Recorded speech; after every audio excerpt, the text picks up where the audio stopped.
Our story begins by talking about freedom, romance, and adventure, all characteristics of the world's best virtual reality game, the infamous Chrono Life. The work starts with our dear protagonist being humiliated by other players in a public square. For being weak and utterly useless, he is rejected by all hunting groups. He cries, screams, and throws a tantrum until he sees a beautiful girl heading his way. She shyly invites him on an adventure, and our boy, who is not foolish, quickly accepts. As they walk through a forest, the protagonist boasts about receiving a few coins from a previous day's adventure. He explains that he bought as many beginner packages as he could, even won a sword by opening one. The girl is amazed and compliments him. The boy is soon moved, starts imagining a lifetime with her. At one point, they arrive at a deserted location. The girl stops and warns him that they have reached the adventure spot. The protagonist is confused for a moment, and shortly after, he is surprised and injured by his companion. Already on the ground with red paint dripping from his body, he wonders why this is happening. The girl quickly responds that she never had any interest in a failure like him. Since someone like that was useless in the game, surely was nothing in real life either, couldn't even talk to her if they were out of the game. And at the peak of her wickedness, she says that his parents must be beggars.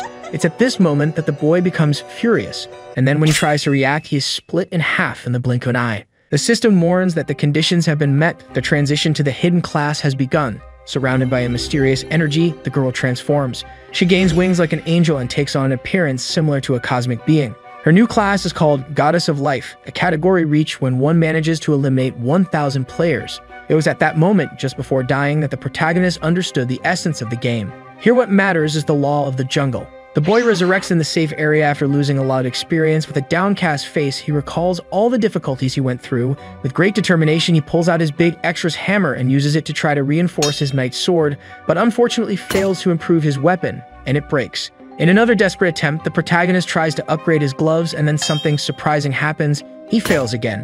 When all his equipment fails to be upgraded, he loses everything. However, he gains a stick, a basic weapon for beginners. The protagonist is confused because the one who gave him the overpowered stick was a bald man, who seems to be nice. And once again, the boy tries to reinforce his weapon, but this time it works.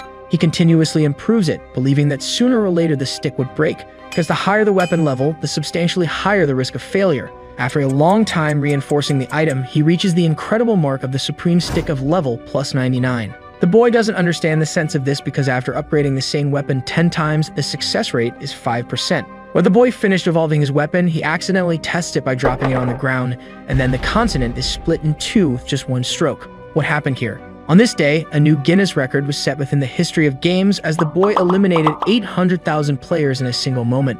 Now, yes, our protagonist was inspired to play. It's time to show who the main character of the work is. Then we are presented with the story of the boy. In reality, outside the game, he's just a normal person. With a common appearance and height, doesn't stand out in studies or sports. Explaining his life in game terms, he's around bronze 4. But now it's different because he's the protagonist. During a leisurely stroll, our blessed stick boy finds everything he wanted most, a guinea pig to test his special weapon on. He bumps into a beefy bald guy who quickly pulls him aside for a private chat. The protagonist gives the watermelon head a basic humiliation and then lightly taps his face with the stick, just to make him feel the pressure, and the guy simply evaporates.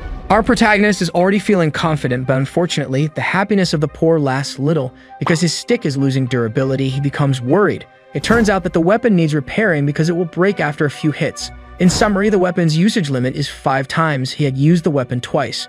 With just 3 more hits, the boy already starts dreaming, saying he will get revenge on all who belittled him and especially the girl who betrayed him. Suddenly, we are taken to a different scenario where the ground is filled with skulls. The name of this place is the Valley of the Dead. It is where the two-headed dragon called Urus resides, the strongest boss in the game, that is, before our boy awakens the hack. The dragon blabbers on, but soon the boy grows tired of listening and attacks. The monster loses a head and becomes perplexed. The cold and calculating protagonist comments that he's only interested in grabbing the game's strongest reward after defeating him. Urus begins to tremble, even asks the boy to wait, but he's not there to talk and delivers another blow that further injures the dragon. Then our boy starts complaining about the weapon's resistance, especially since he only had 1 more attack. After this, the durability of the weapon would run out and the legendary stick would unfortunately break. Hearing this, Urus proposes a contract. The dragon's proposal is to transform the protagonist's stick into an ego sword. Basically, he will infuse his own soul into the weapon, which will give our boy's sword its own ego and evolve it into an ego sword. This results in infinite durability of the weapon and short, more hack. The dragon also says that the ego sword is the strongest in Chrono Life. The protagonist starts to find it amusing, says he had already given up on revenge. But it seems like the heavens want this revenge to happen. Very well, he accepts the contract happily. A magic circle forms and Eurus' body disappears. Some system messages appear notifying that the level 99 plus stick is now an ego-ranked weapon and has infinite durability. Once again, our boy reaffirms that he will have his revenge. Back in the central square of Chrono Life, we see there's an SSS rank reward for the head of the protagonist with the strongest stick in that world. They say he killed over 800,000 people in a single day, which is the largest known death streak. It's also declared that these wanted posters have been distributed across 12 kingdoms and 3 continents around the world. The value of the protagonist's head is nothing less than 10 billion gold. Moments later, some knights appear marching. They are the royal guards. Leading the march was the master of the sacred guild called Suntri, who particularly is a quite beautiful girl, but perhaps she stands no chance against the supreme stick. Knights from another guild appear, cloaked in scarlet with a white cross, the 10 strongest elite knights known as the Lineage of the Cross. The guild's general is named Suo. To add some variety, the author included a sorceress, the strongest of the royal family and also master of the holy guild called Abracadabra. The last leaders finally appear, the chief of the thieves guild named Han and the king of the castle Arden, leader of the justice guild, Eye of the Falcon. These are the 5 largest guilds, all gathered in one place. This is the first alliance made between the top 5 guilds in the world. The king of Castle Arden, as the head of the union, declares war against the hideous player killer, or rather, war against the protagonist with the blessed stick. The story continues with the boy having a fit of laughter. Increasing the durability of his equipment has given him greater self-esteem. Now he just has to wait for the wafers to come. Suddenly, a head pops out of his stick, and guess who it is? Yes, Eurus, our dear crybaby, the one who trembled against the righty fishing rod bearer. Of course, the protagonist, curious as he is, asks whose head that is because it can't be his, right? Eurus immediately identifies himself. The protagonist notices that the monster's size has considerably decreased, making him more like a pet than a dragon. The burning question is, where did Eurus' second head go, the 2-headed dragon?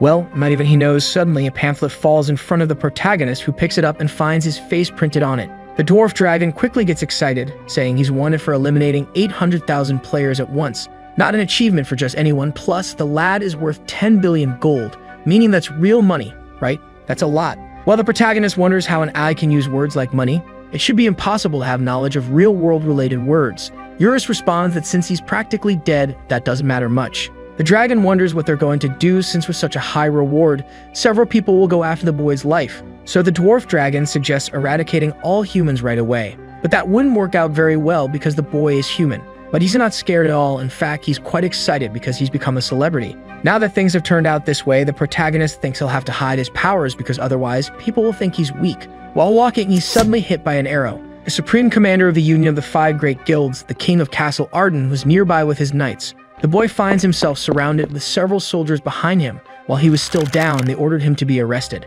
But you know the saying, soft water, hard stone, the stick hits until it pierces. So our boy gets up and everyone starts attacking him all at once. The boy says he's changed his mind about getting revenge now and he just wants to live peacefully. But before that, of course, he has to annihilate everyone there. In just an instant, the capital of the first kingdom is completely destroyed. Then the boy heads towards the king of Castle Arden. Meanwhile, the castle king calls all the members of the Union. A massive teleportation occurs, summoning all the protagonist's enemies to fight against him. They all try to attack it once again, but after a few blows, the enemy's advantage decreases considerably. Even Eurus, the great boss of that game, is impressed by such power. He admits that no matter how strong the boss is, you can't deal with thousands of people at the same time, and the Union Guild shouldn't be a weak opponent. A group of rankings scatter all over the world together to defeat a common enemy. Perhaps Eurus wouldn't be able to deal with it even if he mobilized his entire army. But in fact, the dwarf dragon misinterpreted everything. The protagonist wasn't trapped with the Union, they were the ones trapped with the protagonist. Then the strongest sorceress in the royal family decides to act.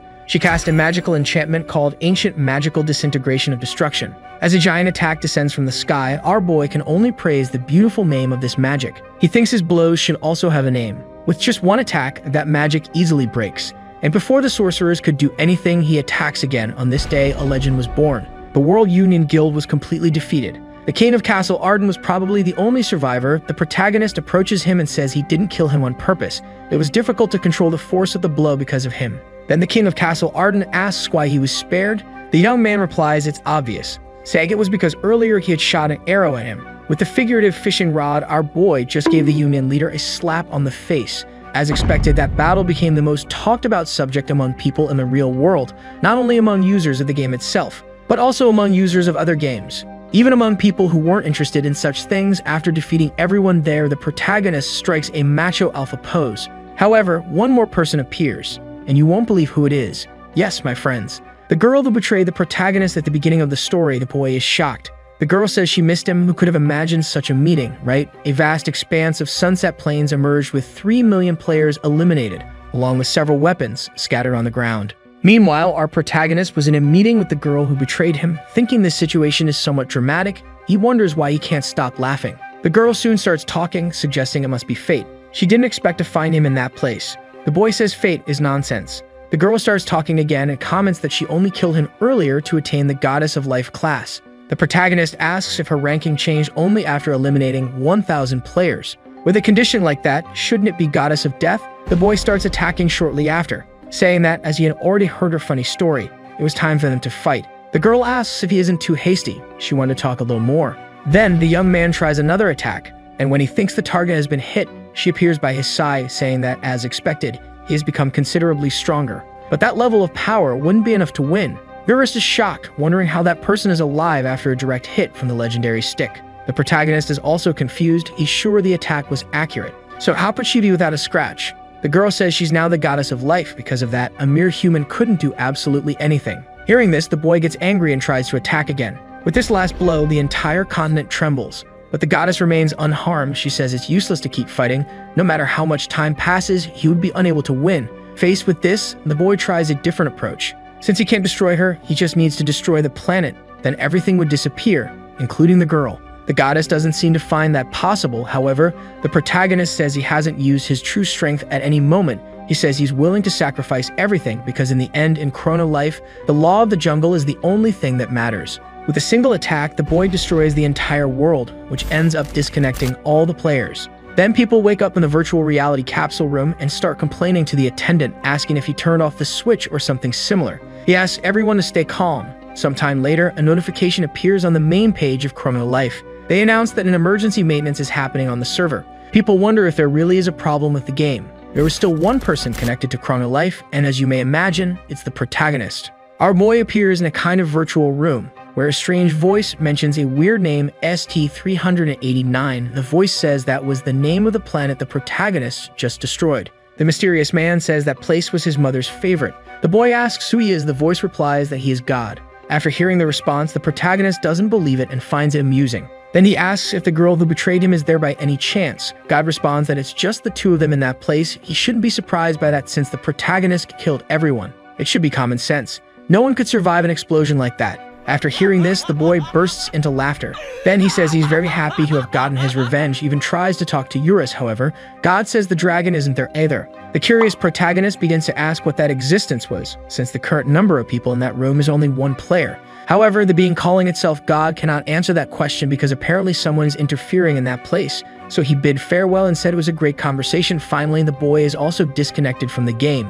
The boy wakes up angry because God didn't answer his question. An instant later, an old blonde man appears and walks up to our protagonist. Here we finally find out his name. He's called Lee Ju-woo and he's 21 years old. Lee has been playing Chrono Life for the last 3 months. The old man even mentions the boy's legendary weapon, the overpowering supreme stick. The young man is surprised and asks who he is. The old man replies that he's the one who's going to steal Ju-woo's stick. Again, the boy's story is introduced. He says he's just a regular college student who likes to play Chrono Life. He was just a beginner player, but luckily he got a strong weapon. That's when his life in Chrono Life changed. Currently, the boy is in a restaurant with the old man, and after a brief conversation, it is revealed that this weird old man is actually the president of the game. His name is Choi Dio-bake. Lee didn't quite understand why the president went after him with some suspicious-looking men who seemed more like gangsters, but in fact, they were just company workers. Choi explains that he came after him to get the plus 99 Supreme Stick because according to him, this is a bugged item. It shouldn't be possible to upgrade a weapon so much. As mentioned before, after upgrading a weapon 10 times, the chance of upgrading again drops to 3%, so the protagonist's stick will now be under President Choi's care. Changing the scene, in the frontline city of Chrono Life, a group of adventurers faces a monster. When the creature tries to attack, a girl launches a fire missile that hits it precisely. Next, the protagonist's wife appears. A pink-haired girl appears to strike the monster with a punch to the neck, but the girl simply faints after attacking. Lee is nearby watching the situation, wondering whether to help them or not. The dwarf dragon is curious and asks what the boy is going to do. At this point, we see that the protagonist still has the stick, because the game president didn't want to take his weapon. who was interested in it was the company's executive sector. Choi says that, in fact, the boy's item isn't bugged, so the protagonist can keep the stick and do whatever he wants with it. The old man won't interfere. Back to Chrono Life, our boy continues to ponder what to do. Meanwhile, the name of the pink-haired girl is mentioned. Her name is Kayam Tuka, and she's apparently having trouble with her own team because she broke the basic attack formation, so she ends up being heavily criticized by her teammate. He says she has no brains. I don't know. What she lacks in brains she makes up for in beauty. Seems fair. The young man continues to just observe everything while recalling Choi's teachings. The old man says that Chrono Life is a good game, a very diverse fantasy world. If possible, he would like the protagonist to avoid destroying it. It seems to be a difficult task for our boy Lee. Returning to the game, the girl continues to be humiliated by her teammate, and she is abandoned by the team. The boy, seeing that situation, says that adventure or even romance don't exist in this game. All that prevails here is the law of the jungle, so the protagonist will enjoy the game, but his way, so he unleashes a giant attack towards the group that just abandoned the girl. But suddenly, the young man's attention is redirected to the girl. That's because she starts screaming, saying that the game is really bad, and that her old group mates don't have an eye for things, especially since they can't recognize how good her equipment is. Our boy Lee, seeing this whole situation, starts to remember his past when he was humiliated. Kainen continues to scream, saying she won't join any hunting group, and from that day on, she would hunt alone. However, a wave of monsters appears in front of her. The girl was stunned. All she could do is close her eyes. There are several of them. All seem to be very hungry. Then they charge at her. When she thinks all is lost, a mysterious man, dressed in a cloak, only in his underwear and with a stick in hand, appears in front of her. With one attack, our hero, underwear with a blessed stick, simply finishes off all the enemies. The girl, who is trembling with fear, decides to open her eyes. What does she see? Looking at the sky, the spacing of the clouds caused by the protagonist's attack is evident. So our boy begins to have philosophical thoughts about solidarity and pity, imagining that maybe he didn't help her for those reasons. Probably he did it because he thought it would be fun. Anyway, the result was a bit complicated and chaotic. This is just the beginning of this story. The girl seems all melted for the protagonist. Yeah, my friends, could my prediction be correct? And this is the future Mrs. Stick. Leader isn't dumb. He doesn't waste time. Soon he asks if the girl doesn't want to form a group with him. It seems that the true story of the protagonist begins here. However, the girl refuses. And even tells him to go to that place. She says she doesn't hunt with noobs. Well, it seems like this is a terrible start. Then we change scenes. This time to real life, where people were discussing the events of Chrono Life. Remember the feats of the protagonist? So it was the first murder of 800,000 people, followed by a murder of 3 million people. No one knew the identity of who did that. Some call him the battle god, others say he's just a hacker with a bugged item, which is a pretty reasonable opinion. People say it's not a number that can be defeated with attributes and control. Many even want the protagonist to be expelled from the game. So people were eagerly awaiting Chrono Life's response, until the company spoke up, but it wasn't the announcement people wanted. In the message, it said that our protagonist is just a regular user, and that he wouldn't be punished for anything. After all, he didn't break any game rules. So that's how part of Lee's problem ended. However, people were still discussing the Chrono Life server crash. They say the service only crashed because someone killed thousands of people at once. They all recognize our boy for this. Changing scenes once again, the boy appears walking behind Kayan, the pink-haired girl, who angrily questions why he's following her. Lee replies that they should form a hunting group, but she said she doesn't agree with that. The girl doesn't want to create a group with someone like him, especially since it would be very indecent, since the boy walks around only in his underwear, and on top of that, with his wood out. The boy says she should be grateful because he saved her after all. Urus mentions that he witnessed what happened, and that her eyes were closed when he defeated everyone with one blow. So the protagonist wonders if she doesn't know how strong the power of the Supreme Stick is. With that, a brilliant idea comes to his mind. Our boy intends to hide his own power, so he runs after the girl, asking them to form a team because he's new to the game, starts begging and even calls her master. The girl is amazed by this, especially since she was recently humiliated, and now they're calling her master. It seems like her confidence has risen significantly. Our boy is excited too. Pretending to be weak was what he wanted at first. The girl was so touched that she wasted no time and invited him to form a group, saying she'll only help once. They head to the entrance of a dungeon to defeat some rabbit bears. I wouldn't sleep with one of those even if it were plush.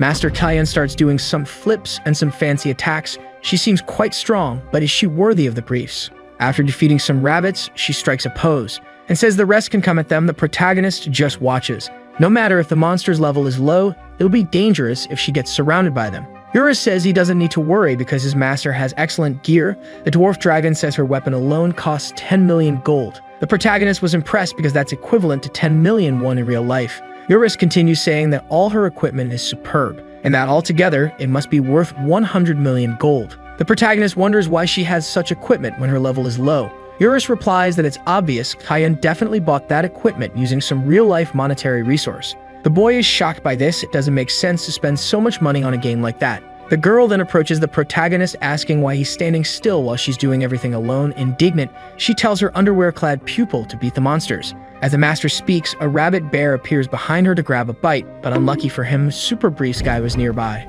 The girl quickly turns around and asks why he's swinging at nothing. The young man puts his convictions to the test since it's very difficult to hide so much power. The girl receives a message and says she has to leave for a while. The protagonist is indignant that she's leaving. A moment later, the doubt resurfaces about how the girl has so much money to spend on games. The dwarf dragon theorizes that maybe she was born into a wealthy family. In the real world, we see Kyan waking up after disconnecting, promptly getting up and putting on her glasses.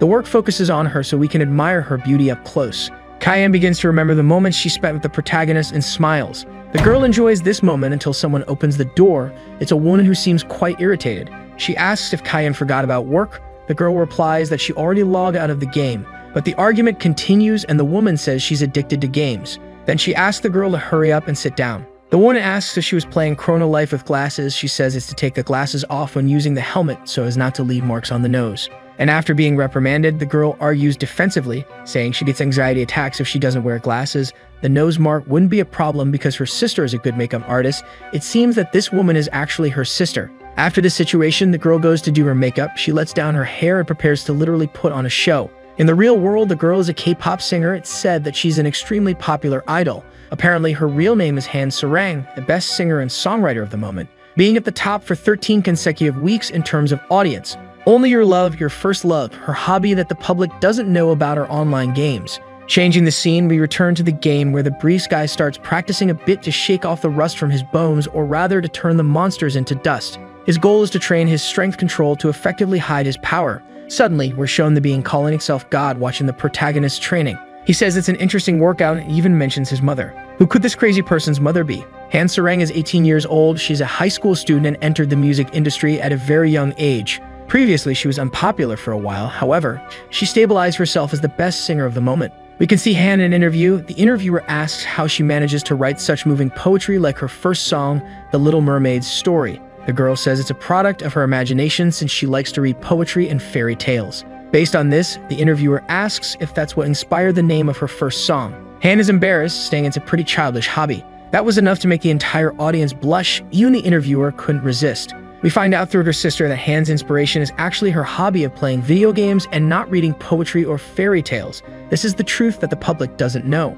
Continuing with the interview, it is said that Kyan is an actress and played the role of a rude girl. The girl quickly affirms that this role does not reflect her personality. She says she has never cursed even once since she was born. But the Kukwina knows very well that this is not quite true. Then we are taken back to the game where Han and the boy meet. They greet each other very friendly. After being kicked and punched, the protagonist is advised by the dragon to get rid of the girl for being a rude person. The boy doesn't react to insults or punches. He wanted to continue pretending to be weak, so he ends up obeying all the orders of his new master. After being completely humiliated, Kukwina realizes that his goal has been achieved. He is officially a failure again. The girl asks if her student has been training a lot while she was away, and the boy replies that the training required a lot of patience. Controlling the force is not easy at all. At this moment, it becomes clear that it will be a very long journey. Kyan remembers that she doesn't even know the boy's name. He even tries to answer, but why know his name if she can simply call him Kukwina? The two remain chatting in a relaxed way, to the point of not noticing that there are people following them. Apparently, the pursuers are after Kyan to take revenge. A member of the group asks what they will do now that they have located the girl. The leader orders to call all the guild members to the dungeon. Probably what they want is to set up an ambush. The protagonist and his master meet a wild rabbit bear. But this time, Kyan tells our boy Lee to take care of the situation. Trembling with fear and with a face of pure enthusiasm, he approaches the obstacle, draws his legendary stick, and delivers a single touch to the monster's fur. The fellow rabbit bear just grazed the tip of the stick, but the pressure was so great that it started spitting strawberry juice from its mouth. The boy is happy to have been able to control a little of the force. The master feels proud of him for defeating the rabbit in a single blow. But this happiness doesn't last long because an enemy surprise attack appears. The protagonist girl pulls him back and deflects the sword that was coming towards them. Look at the flexibility of the girl. The attack rebounds on the one who launched it and injures the enemy a bit. With a smile on his face, he announces his arrival to give his greetings. The girl asks who that man is, and suddenly the whole gang appears. It is revealed that this man is a guild leader of Hallis and Mr. Kim. The girl is surprised. The old man orders his accomplices to attack. Kayan tells our protagonist to leave because it's dangerous. She assumes a battle position and already knocks the first one down with a kick. Using his head as a trampoline, the girl jumps and activates what seems to be a special ability, Dragon Kick. The protagonist is always a faithful spectator, wondering why all this is happening. Meanwhile, our master defeats some extras, but they were just a distraction. A short-haired elf joins the battlefield and activates a theft ability that takes some equipment from our master. The boy is impressed by this. Eurus says that the power to steal equipment belongs to the thief class, but it shouldn't be so strong. The boy Lee becomes unconcerned for a moment until he remembers that if the elf has the ability to steal, she could take his staff. So the boy starts running in fear. Who would have thought, right? The enemies spot the protagonist running. The old man seems uninterested. For him, it's evident that it's just a poor beginner, but the elf is somewhat sadistic. She claims that stealing from those who have nothing is more enjoyable. Thus, the chase begins for the boy. She simply couldn't contain herself, desiring to take our boy Lee's legendary staff. The little guy panics, facing danger. He tries to react by attacking before being robbed.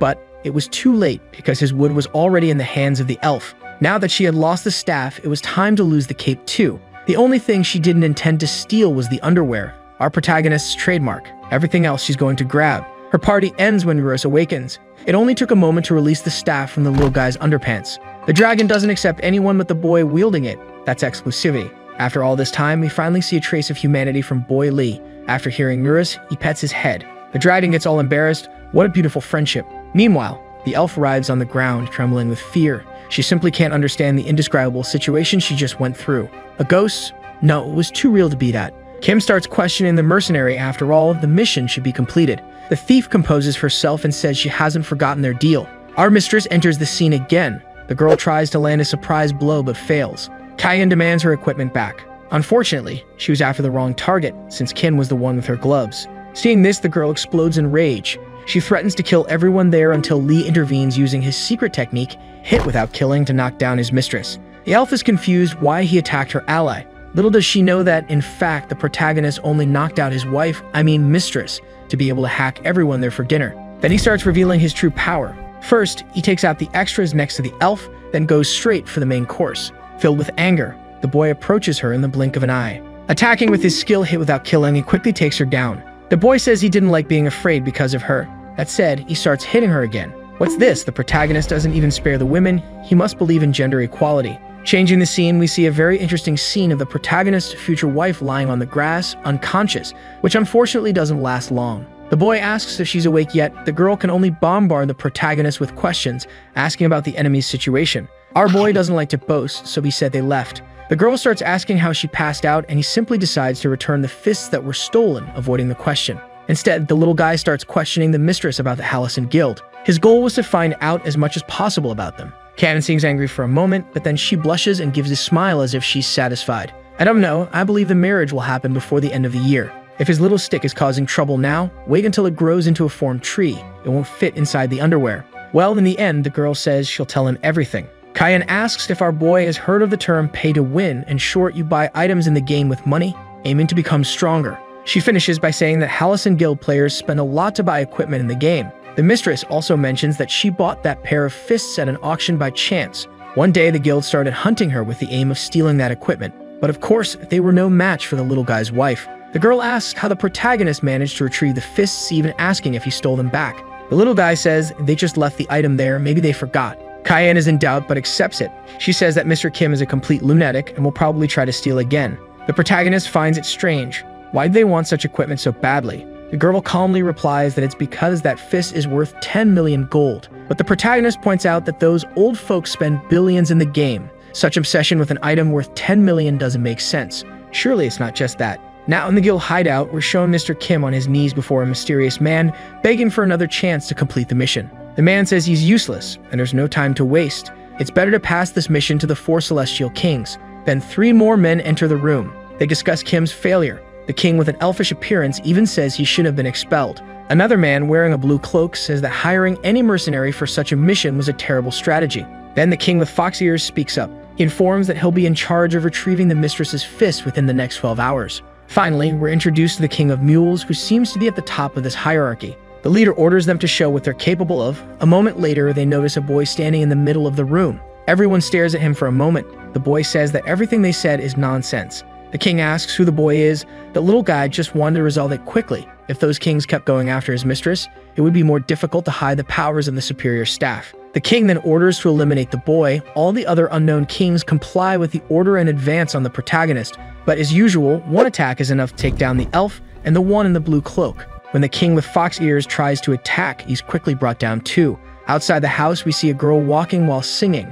And this is the girl who betrayed the protagonist at the beginning of the story. Is she immortal by any chance? As beautiful as she may be on the outside, she's ugly on the inside. Not that it's much of a problem, I mean it's better not to get involved with people like that. Continuing the fight, the king orders all guild members to attack at once. The protagonist calmly says that if they want to win, they'll need at least 3 million people. Our boy easily defeats all the enemies there. The king is impressed by this. Kim warns the mule leader that he needs to escape, or he'll be the next target. But the supposed king didn't seem very happy with it all. He simply can't understand all the members had good items and yet they were defeated. Even the 5 major guilds couldn't underestimate them. That's when the Mule King starts using his brain. Could this boy possibly be the legend himself, the little guy with the staff? Now, a bit of the enemy boss's history. His real name is Mr. Wang. He started playing games as a child, and they weren't as sophisticated as they are today. It was also harder to level up. Still, Wang really enjoyed playing, so much so that he became addicted to it. As he got older and had more responsibilities, he stopped playing.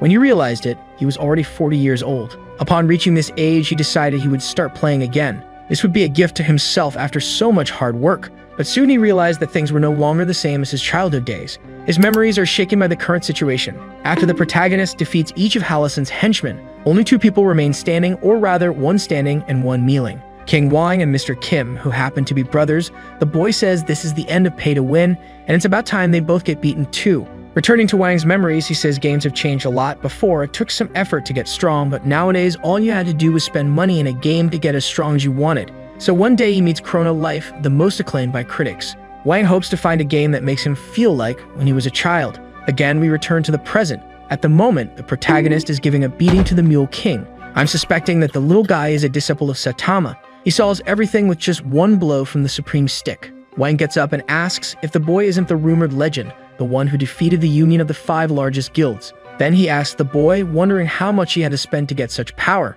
Our little guy responds that he doesn't know what the Mule King is talking about, but yes, he admits he spent some money on the game. The king thinks the boy spent tens of billions, when in fact, the protagonist says he only bought a beginner's package totaling 55,000 won. With this answer, Wang seems to have revived the feeling of his childhood and starts laughing. He says Chrono Life is a fun game. The girl who betrayed the protagonist appears behind him and agrees, saying it's a divine game. Extending her greetings to the Hallison Guild, the girl says it's been a while since they've seen each other and asks if everything is ready. The Mule King says preparations were going well, but that he wants nothing more to do with her. Now that he's broken the cooperation agreement, the girl decides to eliminate him and the party altogether, just like she did with the protagonist. Kim is devastated by his brother's death. The girl wonders if she should have asked why Wang broke the agreement, but as she was in a bad mood, shortly after it's Kim's turn to be killed. Then the girl resumes the appearance of the goddess of life. I must admit she's beautiful, too bad she's a traitor. She had so much potential to be the protagonist's wife. In fact, before the chapter ends, the girl mentions the captain of love, our boy's master. Will she go after Kian to fight for the protagonist's stick? Following the boy, a system message appears along with a counter. The experience for defeating the entire Hallison Guild is being calculated. Then a notification congratulates the protagonist for reaching level 999. He was fighting all this time without knowing his own level, which resulted in an absurd amount of attribute points. It's my friends, if the legendary stick was already unbalanced, now the protagonist is going to awaken the hacker instinct. Out of nowhere, a random boy appears in an interview. He says it would take decades to reach the game's maximum level even if he played all day for years. The system congratulates the protagonist. The boy is speechless. Eurus begins to speak, saying he's proud of our boy, who begins to remember all his adventures. After eliminating millions of players and destroying the planet, the result finally appears. Becoming the first person in the world to reach the highest level of the game, suddenly the boy is abducted, and then the scene cuts to our master, who is admiring the landscape, angrily imagining where the little guy got himself into. The boy asked her to wait until he returned, but a long time had passed. Then she remembers that Lee was nice to her before, so she decides to wait a little longer. Returning to the protagonist's abduction, he finds himself in an unknown location. A strange being appears and welcomes the little guy, saying he is an extraordinary person. That being introduces himself as the guide of transcendence. The little blue one continues, saying he respects the boy for reaching the highest level of the game as a novice class. Eurus doesn't believe it. The protagonist explains that he never changed classes, but since the conditions were met, the boy's class change begins. The wand's soul enters the boy's body. Now he belongs to the secret class Novice Master. The class privilege triples the protagonist's attribute points. The dwarf dragon begins to explain how ridiculous that is, although the little underwear guy doesn't seem very impressed. He starts allocating all the points to just one stat. The dragon thinks it's a waste, but the young man says it's not a problem. After that, Eurus is sure the boy is crazy. At the Chrono Life company, a man informs Choi that a user has completed the game, so they walk to a room where they watch the progress of the boy with the legendary staff. The old man asks, why is he there? The employee informs that the problem isn't the boy's level, but the allocation of points into a single stat. Curious, Choi asks which stat he's leveling up, and when answered, he starts laughing. That boy is really enjoying the game. The company employee comments on how useless that stat was. Choi emphasizes that the company can't get involved in the player's choices and heads towards the exit of the room, saying he can't believe what the protagonist has done, and even adds that the worst and strongest character has just been created.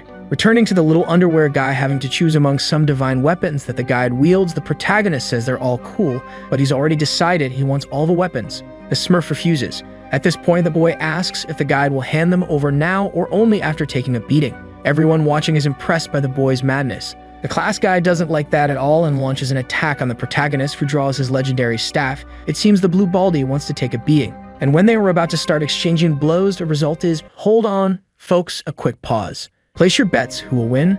The little underwear guy with the supreme staff or the blue baldy? Now that you've bet, let's continue the fight. The guide attacks our protagonist with an axe and hits him hard, but when he thinks he's won, the boy reappears saying the attack hurt quite a bit, maybe because it was from a god. Here we discover which stat the protagonist leveled up like an idiot. He invested all the points in physical health. This attribute makes him immune to some things, positively affecting his recovery. The reason it seems like a bad stat is that if you invest everything in a single attribute, he will be weak, unable to carry any equipment other than the staff, but the boy asserts that he only needs that. Then, as if that weren't enough, the little underwear guy awakens a hidden ability, Healing Factor. All damage the boy receives will be converted into healing. It gives him immunity to poisons, diseases, and paralysis. The protagonist seems very happy with this new ability. The Smurf decides to react and fires a laser beam at the young man, which hits precisely. Eurus becomes very worried, but the protagonist bursts into laughter. The boy begins to regenerate. As he recomposes himself, he receives some more attacks, but he doesn't seem worried at all.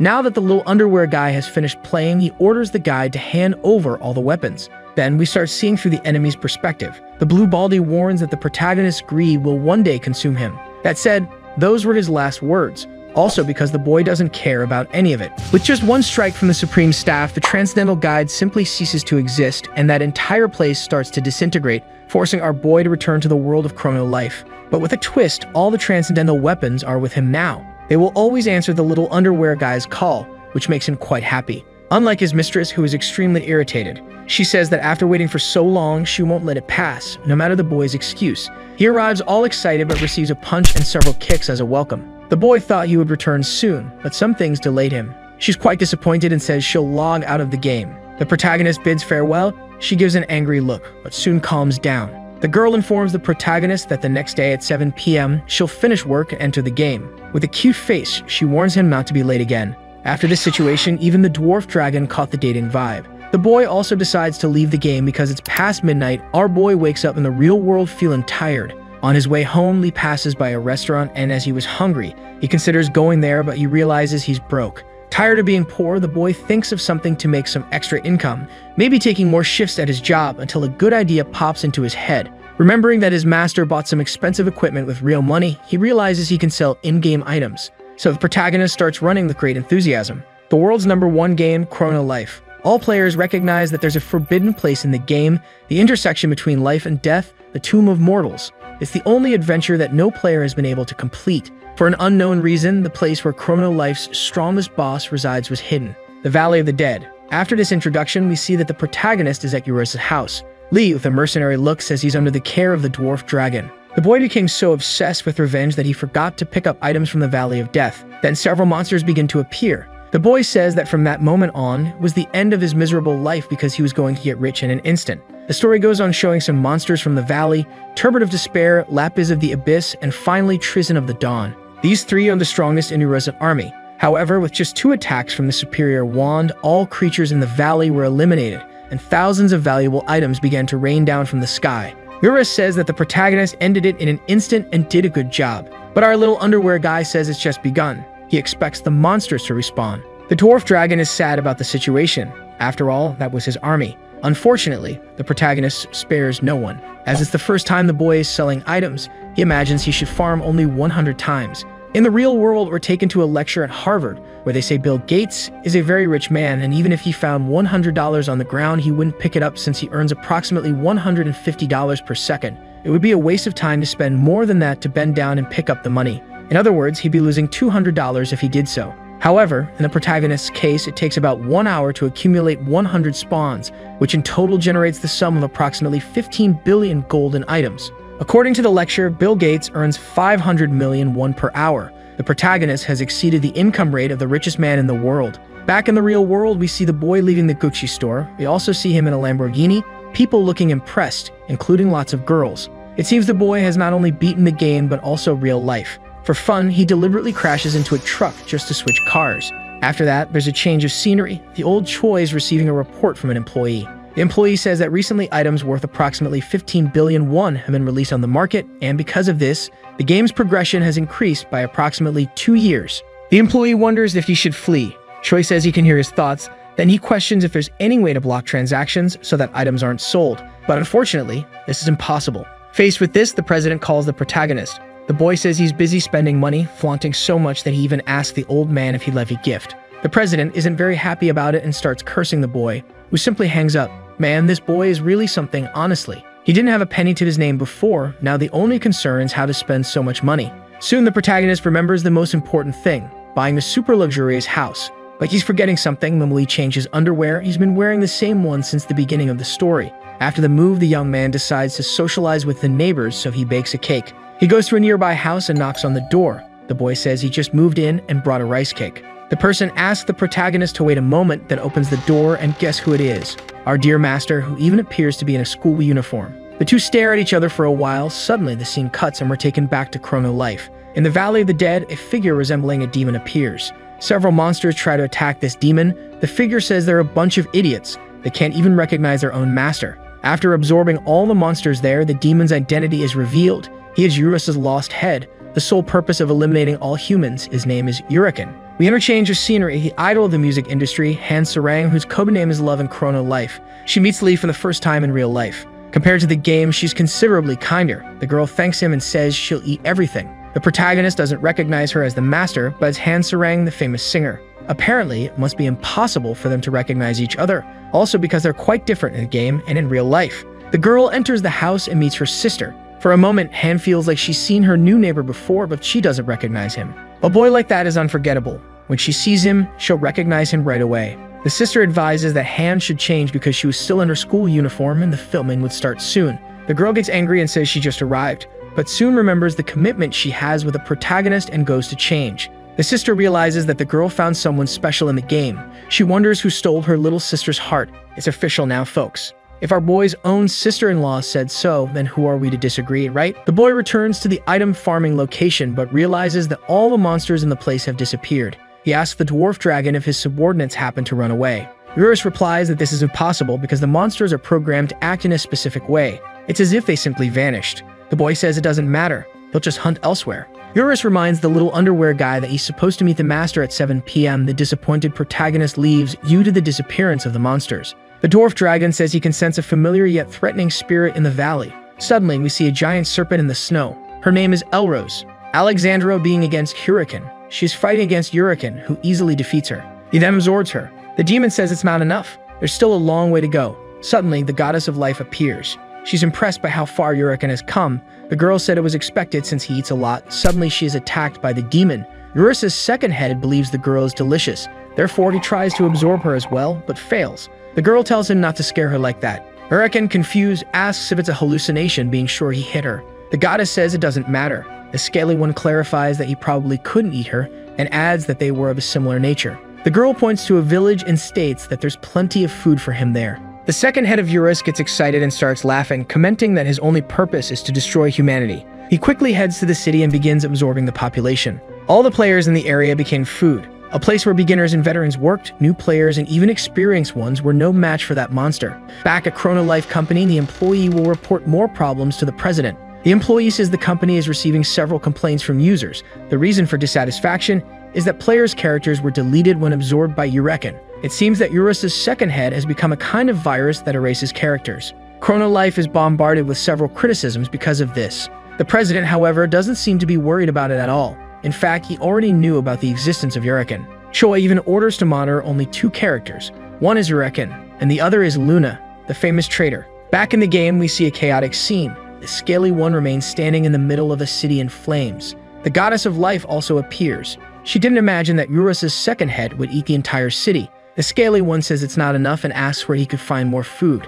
The girl says the next meal would be the best of all. We are taken to the master, who eagerly awaits the little underwear guy. It seems the boy is late again. He won't live to tell the tale. Noticing someone's presence, she turns around already excited, thinking it was the boy, but who was there was Eureken. We're revealed that the monster had already reached the highest level of the game. Will there finally be an opponent worthy of the protagonist? Back to the city, we follow the former king of Castle Artem. It is said that he had an empire but lost everything, since he was defeated along with the Union by the protagonist. Saying that all the guilds were in his hands, he couldn't simply accept giving up everything. Suddenly, there is an explosion and a huge monster emerges from it. That day, the former king of Castle Artem witnessed hundreds of players being deleted. Wondering what that was, he opens the bulletin board and sees that all the absorbed characters were being deleted. The only person to notice the former king's presence was the goddess, who said nothing. Then she and Eureken move towards their next prey. The failed one from Castle Artem even laughs nervously. The scene changes again. Now we follow the protagonist's wife, who encounters 2 powerful enemies.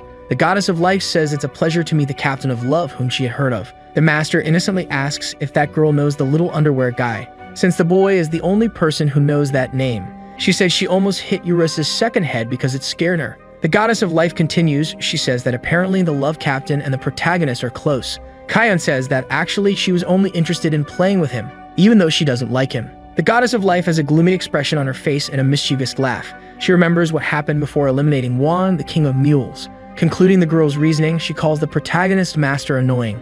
After that, Kayan is attacked by Eureken, while the goddess simply watches. The Scaly One says that meal was delicious. The girl says it's obvious since Kayan's a piece of a god. Eurus's second head asks what that means, but the goddess refuses to say because it's not important. Then she invites him to go after more delicious meals. However, their plan is interrupted because our boy finally arrived. With a serious face, he faces the enemies. The goddess asks how the boy has been. The protagonist tells her to shut up and take her foot off Kayan's clothes. Luna says she stepped on the remnants of his master by mistake. The little underwear guy warns that he's going to start beating up the Scaly One. He attacks with his stick, but unfortunately, it wasn't enough to defeat Eureken, who counterattacks. The protagonist wonders what kind of creature survived after being hit by the stick. The monster asks what there is to be surprised about since he can simply dodge that kind of attack. Then the boy says it's just about attacking with more force.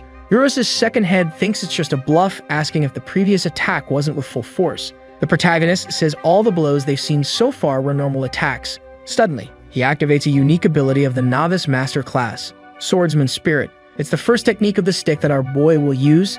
It's best for the Scaly One to give it his all to dodge. Then the protagonist activates the continuous cut ability, which allows him to attack without stopping. It's such a powerful ability that it can reach and destroy a planet. The story continues with the former king of Arden Castle going live, seeking popularity. He believes tarnishing the company's name is the best way to quickly gain engagement, so he makes several criticisms of the game. We return to the protagonist's fight against Eureken. The boy asks where that monster came from. The Scaly One reveals his identity, admitting to being Eurus's second head. The dragon says he found Eureken's presence very familiar but thought it was just his imagination. Eurus warns the boy to be careful, since he might be the reason for the disappearance of the monsters in the valley. The dragon concludes by saying that his master also died earlier and her character was deleted. The Scaly One gets tired of just watching and tries to attack the protagonist, who defends himself calmly. Now that he was sure that Kayan's character was really deleted, he's not going to make it easy for the enemy. The failure of Artem Castle is approaching the scene of the fight. Meanwhile, the little underwear guy beats up the Scaly One. He uses a version of the continuous attack to beat the monster without eliminating it. The former leader of the Union arrives at the scene of the fight and fills with anger at seeing the man who took everything from him standing there.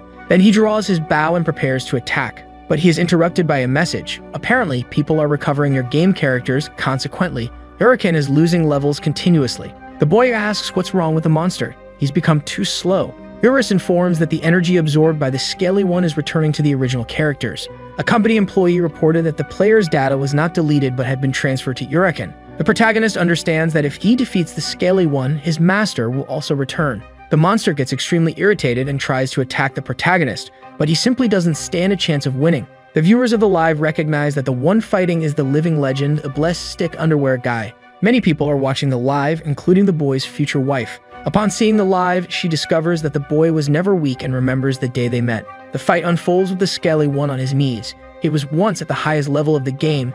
Now he's only at level 180 because he lost all the energy he had absorbed. He was ready to end the fight, but Uraken tries to react. He impales a tentacle into the boy to absorb his energy. A moment of sadness follows, but for a short time, as our little underwear guy's healing ability is activated, he begins to manifest inside Uraken. Very bizarre. Can we say the boy was born again?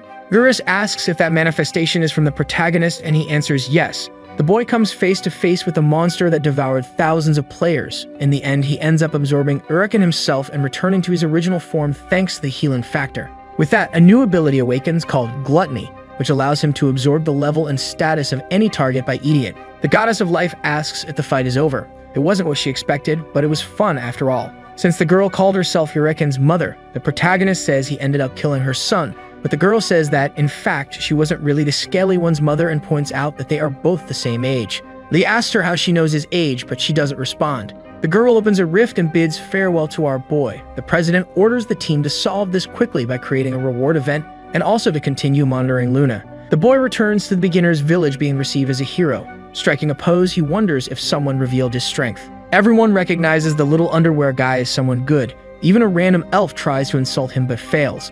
The boy feels a little uncomfortable with so much attention and starts running away from the village. He runs so fast that he ends up bumping into a wall, but it's actually a golden statue of himself. It seems they went too far. It's weird, but not enough. Some even more dedicated fans appear. They dress exactly like the little underwear guy. This city is crazier than the protagonist. The King of Mules was promoted to the leader of the fools because he spent a fortune just to honor the little underwear guy. Wang says he was the one who ordered to build that statue. Even the protagonist found this reaction exaggerated, considering it came from the craziest guy in the story, or maybe not. Honestly, it's hard to say. We are taken to the building where Han is withdrawn, thinking about how she didn't realize how strong the boy was even after he recovered her fists. She wonders why the protagonist deceived her. What's the reason behind him pretending to be weak? A sense of terror begins to form. Probably this girl suffered some trauma as a child. We return to the village where Lee walks casually until he meets his master. He says it's good to see a familiar face, but she doesn't seem happy to see him at all. The girl starts to express her emotions, questioning why he lied.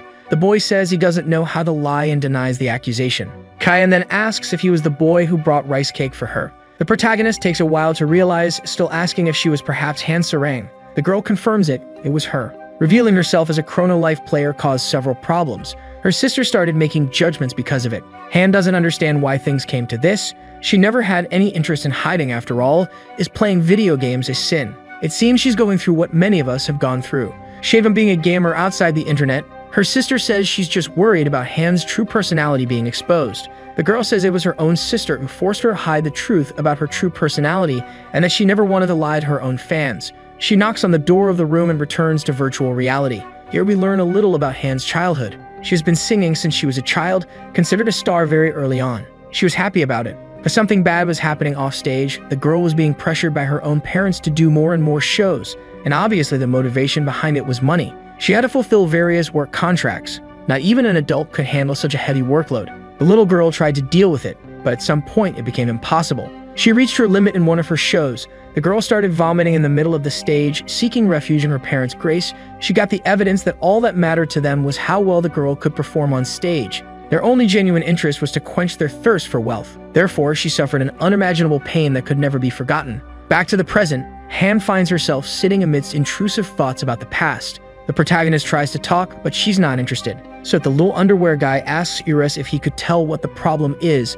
The wise dragon says Han is angry with him for hiding the truth about her power. He doesn't know exactly what to do, but soon apologizes for deceiving her from the start. The girl asks if he thinks things can be resolved so simply. The protagonist tries to give an explanation but is interrupted by a giant bird that kidnaps the girl. A man is sitting beneath the bird. It's worth noting the apparent seam he has on his neck. To challenge the protagonist, this guy must have lost his head. The guy notices that Han has lost consciousness and says that wasn't his intention. Kukuna asks who he is. The guy simply apologizes and says that some people want to meet that girl. Lee quickly loses patience and uses his stick to attack. The Stitched One uses an ability that reflects the protagonist's blow, even injuring him, but he regenerates quickly. The dwarf dragon tells that this is no ordinary human. His name is Habak, the god of water. One more for the protagonist to beat up. The girl remains unconscious in Habak's grasp. The guy says the protagonist is strong but not worthy of having a piece of God. Already in the god of water's hideout, Han regains consciousness. The girl is completely lost because she doesn't understand the situation.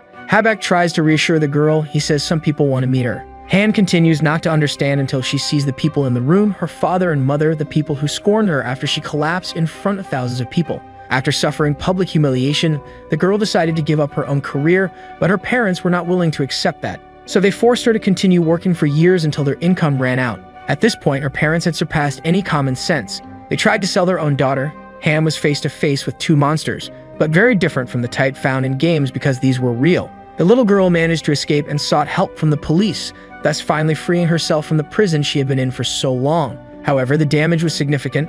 The girl was mentally broken. After that, she could only stay indoors. Over time, her vision deteriorated from spending long periods playing on the computer, all due to the memory of those days. The girl starts to tremble. She asks how they could be in front of her. There was a restraining order against them, but her parents replied that it was just a game. They couldn't stop them from finding her there. They conclude by saying they only found the girl because of newspaper articles that talked about her playing Chrono Life. The Stitched One leaves, then they continue talking alone. Han's mother starts talking about how much the girl has grown. Unfortunately, she couldn't witness her growth because the world is a cruel place that separates children from their parents. Her mother says she's very sorry for what happened in the past. They'd wanted to apologize for a long time.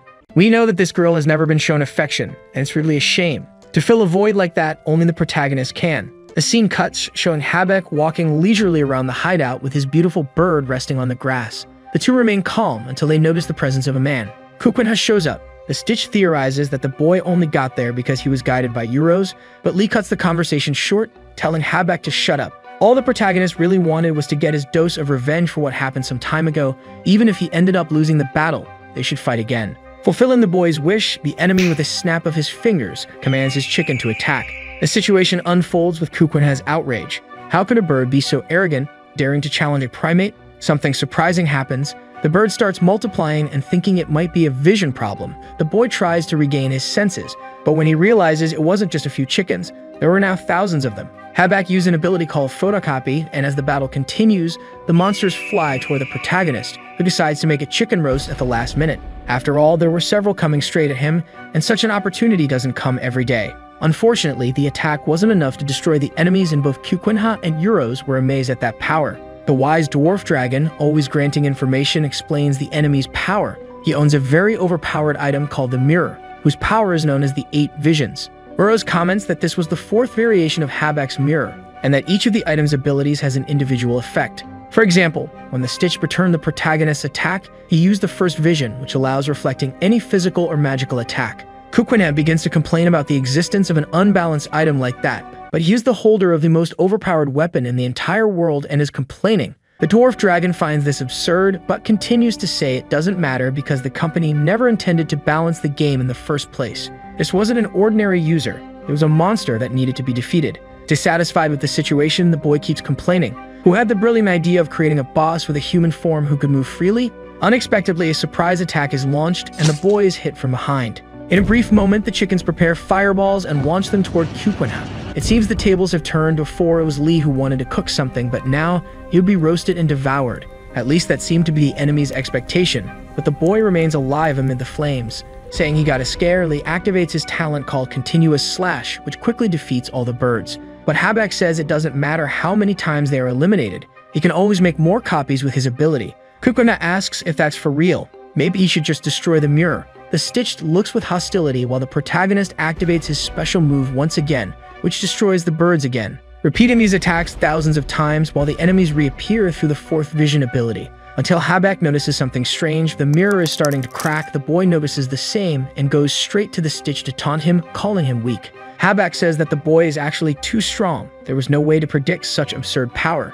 The boy was bothered by the enemy's smile. An expression from an adversary reminded him of the girl who betrayed him in the past. Concluding, he demands Habak tell him why he kidnapped Han and what the connection is with the peace of God. Of course, the enemy refuses to give away such information so easily, questioning whether he should or not answer these questions, which irritates our boy a lot. The Stitch says that the mirror is broken, but it's possible to use it one more time. Then a clone of the protagonist appears. At first, the boy imagines it to be a bird, but he quickly identifies what's in front of him and is shocked because now his biggest enemy is himself. The photocopy mimics the target in all aspects. The only noticeable change is the appearance. As it's a mirror, everything is reversed. The mirror copy uses continuous slash to attack. The move hits right in the face, and besides killing him, it also removes our boy's charm. After getting hit with his own technique, the protagonist loses all his life. Observing the damage caused by cloning the boy, Habek thought that if he had known about this from the beginning, he would have just copied the boy thousands of times. Eurus asks him what his purpose is, and the young man cheerfully talks to the dwarf dragon, apologizing for not greeting him earlier as he was busy. By the way, Eurus looked much cuter than before. The dragon tells him to cut the nonsense and answer the question. What's the intent behind fighting Kukwina? Then Eurus wonders if that person could be involved. The true desire of Habek is revealed when he asks for permission to pinch the dwarf dragon's cheeks at least once. Suddenly, some kind of goo appears between them. What is that? You probably already know it's our dear Kukwina.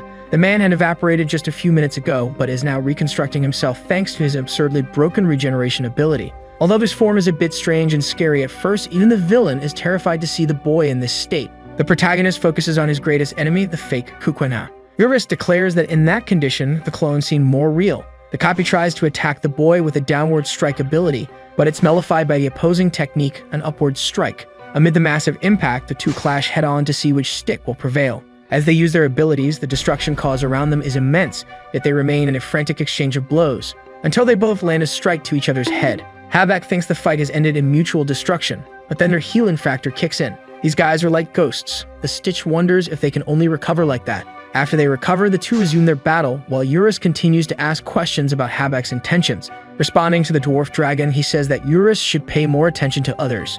Not even that person can act carelessly against the dwarf dragon, since he is, or was, the most powerful boss in the game. Now the Stitch is the one asking questions. Why suddenly did that person and Eurus, who never cared about anything in this world, suddenly get involved? And most importantly, he asks why the dwarf dragon is accompanying the protagonist. Eurus replies that he should already know the reason. The young man then clarifies that he has no interest in the boy, as goal is the peace of God. The lingering question is whether that divine fragment was Han Sarang herself. Habek tells Eurus not to be stupid. Of course, a human wouldn't be that significant. In fact, she's just the owner of the item. We then return to the hideout where a family gathering or something similar is taking place. Han's mother apologizes once again and asks if the girl can forgive her. Han seems uncomfortable, and a moment later, the girl's mother grabs her by the arm and with a strange smile, asks where the gloves of silence are. It's revealed in the conversation between Eurus and Habek that this item is the peace of God. The items in Chrono Life were divided into categories. First, the weakest items of normal grade. Second, the rare classification. Third, unique equipment. And finally, the Newman rank, which is where the divine fragment belongs. The Stitch concludes by saying that he had heard of the transcendent rank, but had never seen it in person. Eurus recalls having seen several with the protagonist. Ultimately, regardless of strength or rarity, the peace of God is different, even though the transcendent class is also unique, especially for the gods. We're then shown Luna, the girl who betrayed our young protagonist. This girl seems like she'll never die. If she keeps messing around, she'll end up as God Puree. She's shocked that Habek has revealed so much information. What kind of man can't keep quiet? Speaking of which, that god who appeared when the world was destroyed is with Luna. He claims the girl has been collecting various divine fragments for a long time. The goddess mentions that, as she suspected, that man knew about it all this time.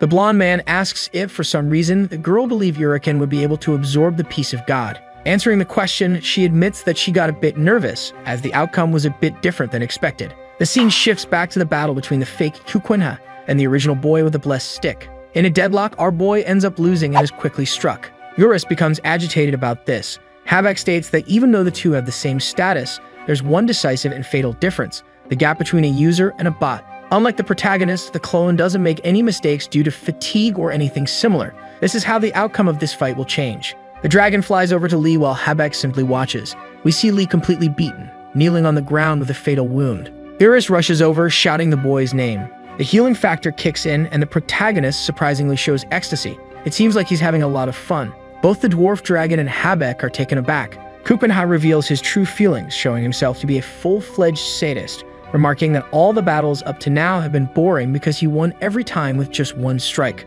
Eurus assesses the situation and asks if their condition isn't bad enough for the boy to continue playing around. Then Kukuna asks if the dwarf dragon really thinks he's in danger. The clone approaches with an aerial attack, and the young man seems even more excited, declaring that there are two ways to end this fight. Everyone watching the battle is impressed by the protagonist's conclusion. Does he really have a way to win? Once again, we see the two crossing sticks, but unlike before, the impact is reverberating much more. Habak is curious, wondering what method the boy will use. Luna continues her picnic and states that the protagonist is bluffing. She adds that compared to other masters of Chrono Life, the Stitch is on another level. The mirror's ability is strong enough to be considered absolute. It's not a boss meant to be defeated, and she doubts very much that the boy will win. This girl never learns, as if a mirror would be a challenge for the protagonist. The boy's brilliant idea is to end the world like he did last time. This way, Han would return to the starting village, and that clone would consequently disappear. But Kukuna isn't in the mood for that. It's time to try something new. The blonde man and Luna are extremely relieved, and besides them, Cho is also anxious, even biting his nails. The president starts praying that the boy won't end the planet again. At this rate, the old man will die of stress. We return to the cave where Han's mother is holding her by the wrist. The woman says she won't be angry if the girl does her a favor. Habak would give Han's parents a lot of money if they could get the peace of God. The old woman argues that she's not even asking her daughter for money, so Han should give them the item.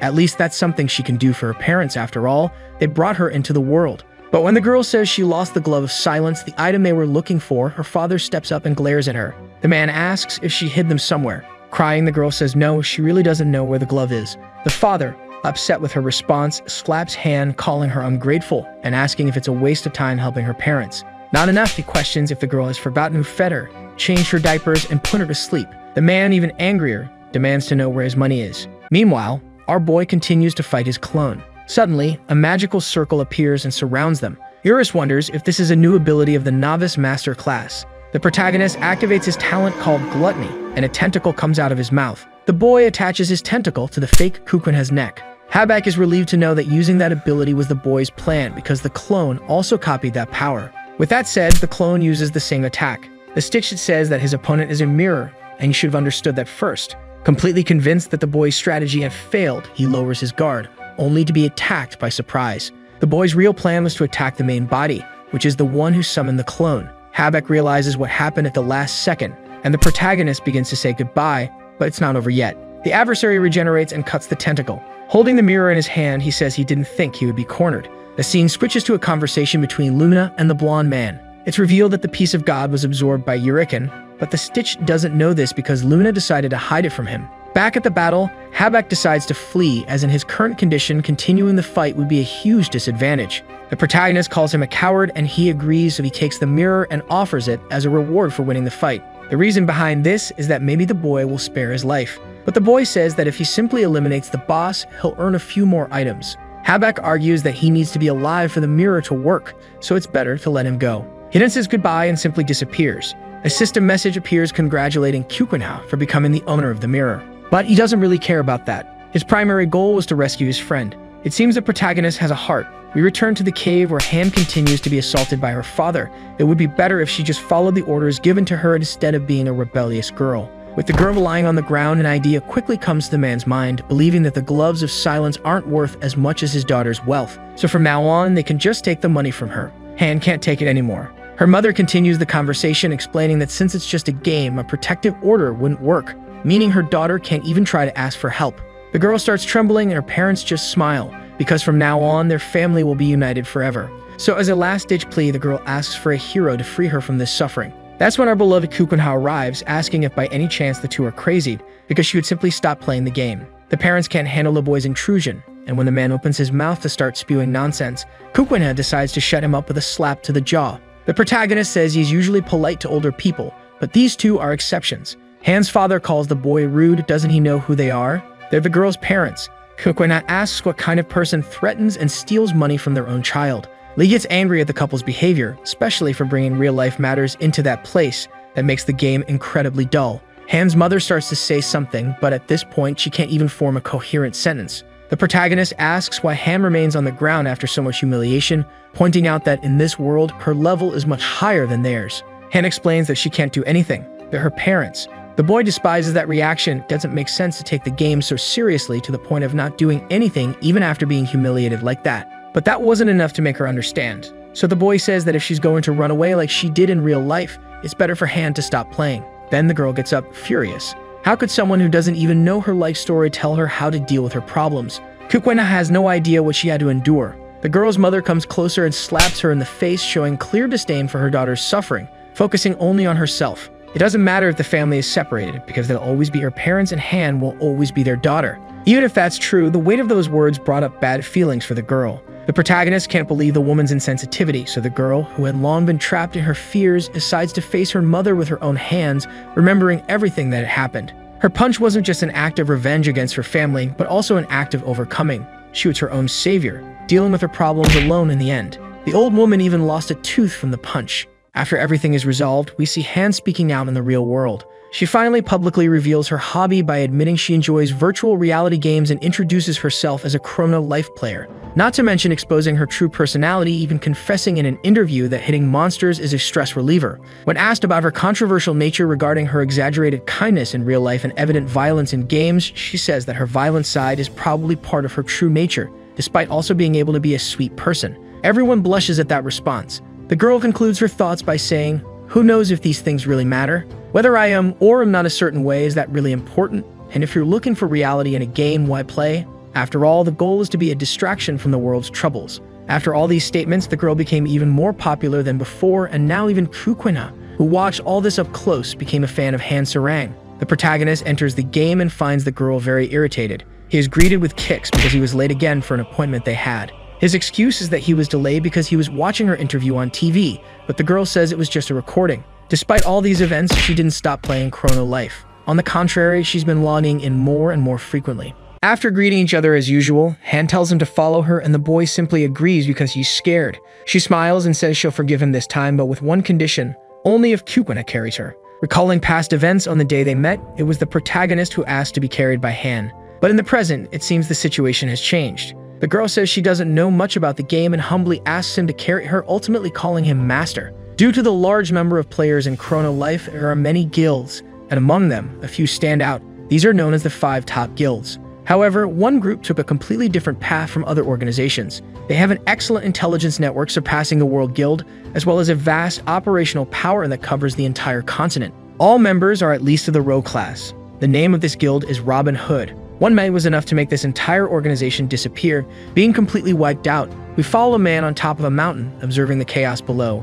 He was a member of the Robin Hood Guild, and seeing everyone in eternal sleep, he decides to leave the area, but someone appears behind him. The masked man reacts by instinctively slicing the man in half, but it wasn't enough to eliminate the stranger, and the masked man realizes this. In a single moment, the man appears behind him again and stabs him with a sword. The stranger acknowledges that this guild member was different, but still almost at the same level as the others. Apparently, he wouldn't survive, yet before he departs, the masked man asks who this man is and what the purpose behind this is. The unknown person says the reason is obvious. He's just doing this because it's fun. And he changes scenery. We're in the middle of the forest, and we see a carriage being pulled by a giant cat. The driver seems like a friendly old man and tells the passengers they'll soon arrive at the Rocky Mountain. Inside the carriage, we can see who the clients are. The protagonist and the girl seem to be traveling somewhere. Along the way, we are told the story of their mode of transportation. This vehicle is very popular in Chrono Life, called the Manhua carriage, named after the demon cat that was tamed and brought into the human world, where it learned to pull carriages.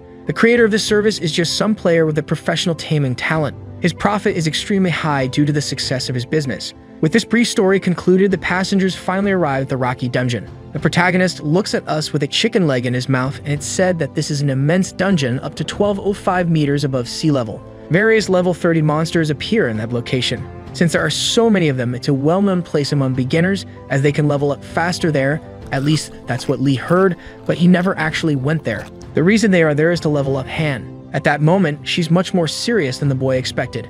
After asking him to carry her, they ended up in this situation. The boy says it's going to be very boring to help someone level up, and when he mentions this, he remembers the surprise he prepared for the girl, transcendental gauntlets which he gave her as a present because she lost the old ones. Han was very grateful. You can tell by the expression on her face, the main reason for so much happiness is that it had been a long time since she received anything. The protagonist doesn't understand how that's possible. A famous person like her should be surrounded by gifts. The girl says she gets a lot of things from her fans, but they can't compare to Kukwena, and the boy agrees with that. The girl reaffirms this in a special way. Then Han says she'll make good use of the gift, and when she stops to think, the name of his character in the game is still a mystery. The boy asks if he hasn't introduced his character name before. The girl says she saw the name when she invited him to a party a long time ago, but unfortunately, she forgot. When he tries to say his name, he's suddenly interrupted by the cat, which suddenly gets startled. They impact through items and food into the air, and not only that, due to the unexpected stop, Han ends up falling on top of Kukunha. A moment later, the girl realizes she's holding onto a different stick than usual, because this one was the one the protagonist kept in his underwear. Eurus is shocked by the scene. Outside the carriage, a wounded person appears, asking for help. Everyone stared at him for a moment, and then, inside the vehicle, the masked man began telling his story, explaining that he had been attacked by a man with a mysterious class. The only thing he managed to find out was his name, and he was sure of only one thing. This guy isn't just any user, he seems to have the ability to copy items, having manifested a carbon copy of the mask in his possession. That character's name is Passive Kid. Eurus and Han found the nickname strange. The protagonist asked who he was, but the masked man didn't need to answer because Han already knew the man's identity. "That's Hong from the Robin Hood Guild," she said. The boy asked if she knew him, and she replied that even children knew who he was. Eurus added that Hong had fought against the boy on the day he killed the entire union of the 5 largest guilds. Hong asked for help to defeat the Passive Kid. To Lee, none of that mattered. Everyone had their own problems. Why should the protagonist help? Sure, the guild had been wiped out by some random guy, but that wasn't a good enough reason. Hong removed his mask and apologized, saying that since he was asking for help, he should at least introduce himself. The boy remarked that Hong was quite persistent. Then Hong introduced himself as the leader of the Robin Hood Guild. The boy's expression changed immediately. If it were a man, it would be one thing, but since it was a woman, helping her was nothing less than his duty. The guild leader thanked him for his kindness, assuring him that he wouldn't regret this decision, as the problem also involved him in some way. At the Chrono Life building, it was time for the workers to clock out. A staff member complained that he was envious because the team leader could go home. Some decided to work overtime, but the boss asked who had given them permission to stay late. They could go home. It was the leader's job to take care of everything related to the team. The employees asked if he was serious, pointing out that they had already been working overtime since the day before. Maybe he still hadn't reconciled with his wife. The boss promptly told them to shut up. Everyone said their goodbyes and left, leaving only the boss in the building. The man quickly changed his demeanor, grumbling that young people these days only pretended to be clueless and took advantage of everything in life without wanting to work, which was why they were doomed to a life of poverty. Now that everyone had left, it was time to make some money. Entering the game, we saw the man flying in the middle of nowhere. He drew his unique rank weapon, called the Executor's Sword. It seemed to have a magnificent power of destruction, but that wasn't all. Another striking feature was his level 999, the highest in the game. He said that now his real work could begin. An interview revealed that not even professional Chrono Life players could complete the game, but when someone reached the maximum level, they would receive a transcendent rank item as a reward. This information leaked after it became a hot topic in the community, but no one had ever seen one of those items before. They only existed in stories. We saw Han admiring her new gauntlets. Amazed, she asked the boy if that equipment was really transcendent level, and he confirmed that it was. He told her she could use it as much as she wanted since he still had plenty of those weapons in his stock. Hearing this, the girl equipped the gauntlet and a notification appeared, indicating that she was now the new owner of the item. Han marveled at her new equipment for a moment, but since her level was too low, she could only use a small fraction of the full power due to a lock on the weapon. Along with the seal, the gauntlet's appearance also changed to something much simpler. It didn't seem very efficient to use such weapons without being qualified, since one couldn't tap into the full potential of the equipment. It would be better to have a unique rank weapon. At least that was Han's rationale. But when she lightly touched a rock's surface, she caused massive damage with the smallest touch, even though the item was sealed due to her lack of power. Imagine if it weren't sealed. The poor protagonist had nothing to do with the whole thing, but ended up as a victim of the small disaster that occurred. Eurus commented that he couldn't wait until the girl experienced the real power of such equipment, and the boy agreed. Eurus was curious about what the boy would do regarding Hong's request, and the boy replied that he would accept it since the situation seemed to involve him. Returning to the carriage, the protagonist was confused, asking how this was related to him. What kind of connection could he have with Passive Kid if he didn't even know him? The masked woman mentioned that the man claimed to attack people for fun, but that was obviously a lie. His real goal was to make money by copying and selling items, pocketing large sums in the process. According to the guild leader's information, Kukunha was also a merchant player. While selling rare equipment posed a big problem, it wasn't illegal. However, in Passive Kid's case, it was different. His actions were illegal, involving abuse of authority. The boy didn't understand some things, but Hong just continued explaining. Either way, if they let this man operate freely, the market economy would collapse. The game itself would be in ruins. The boy remarked that there was no problem with that. All they had to do was report the criminal's actions to the company's customer service. That way, the user's bank account would be blocked, resulting in a happy ending. The masked woman said the protagonist was more naive than she had imagined. He was confused.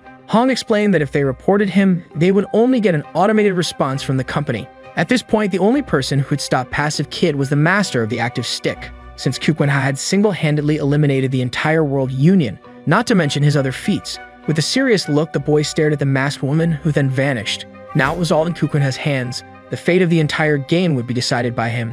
As they say, with great sticks come great responsibilities. Thinking about it, Lee realized he had no choice but to fight to protect the game. Han asked if the boy had any ideas since they couldn't track down Passive Kid without clues. If they couldn't report him to customer service, the only option left was to bribe the higher-ups. Eurus and Han seemed surprised. By this point in the story, they shouldn't be so taken aback. After all, this boy was completely out of his mind.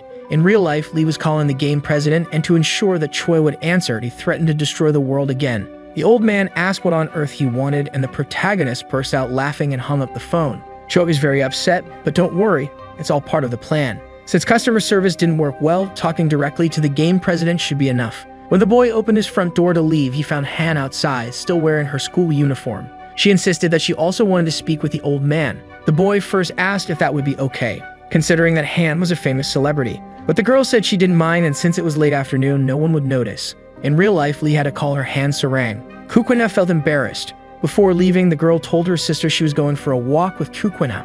After that, the scene cut to a restaurant. Choi entered, fuming with rage. How dare some kid be so rude to him? The president walked up to the protagonist to give him a good shake, but when he saw the girl sitting at the table, he asked if she was Kukwenha's girlfriend. The girl blushed, wondering if it looked that way, but the boy denied it before she could say anything. The two argued until Han told them to shut up, and Kukwenha trembled in fear, while the old man analyzed the situation. After they calmed down, the president was informed about the problem with Passive Kid, saying that this man was copying items to sell, but the old man didn't seem too concerned. He thought it was something important, which was why he came to meet Kukwenha, but something like this couldn't be resolved so easily, as there were various laws regarding money transactions and item sales, and the company couldn't interfere directly. The protagonist explained that someone saw the equipment being duplicated, but Choi remained stubborn, saying that they were probably mistaken. After all, this would only be possible if Passive Kid hacked the game. Kukwenha theorized that it might be a bug, but the president insisted there was no such problem in the game. Then Han asked them to focus. If external hacking was impossible, it was likely someone inside the company using admin tools to copy equipment and then sell it.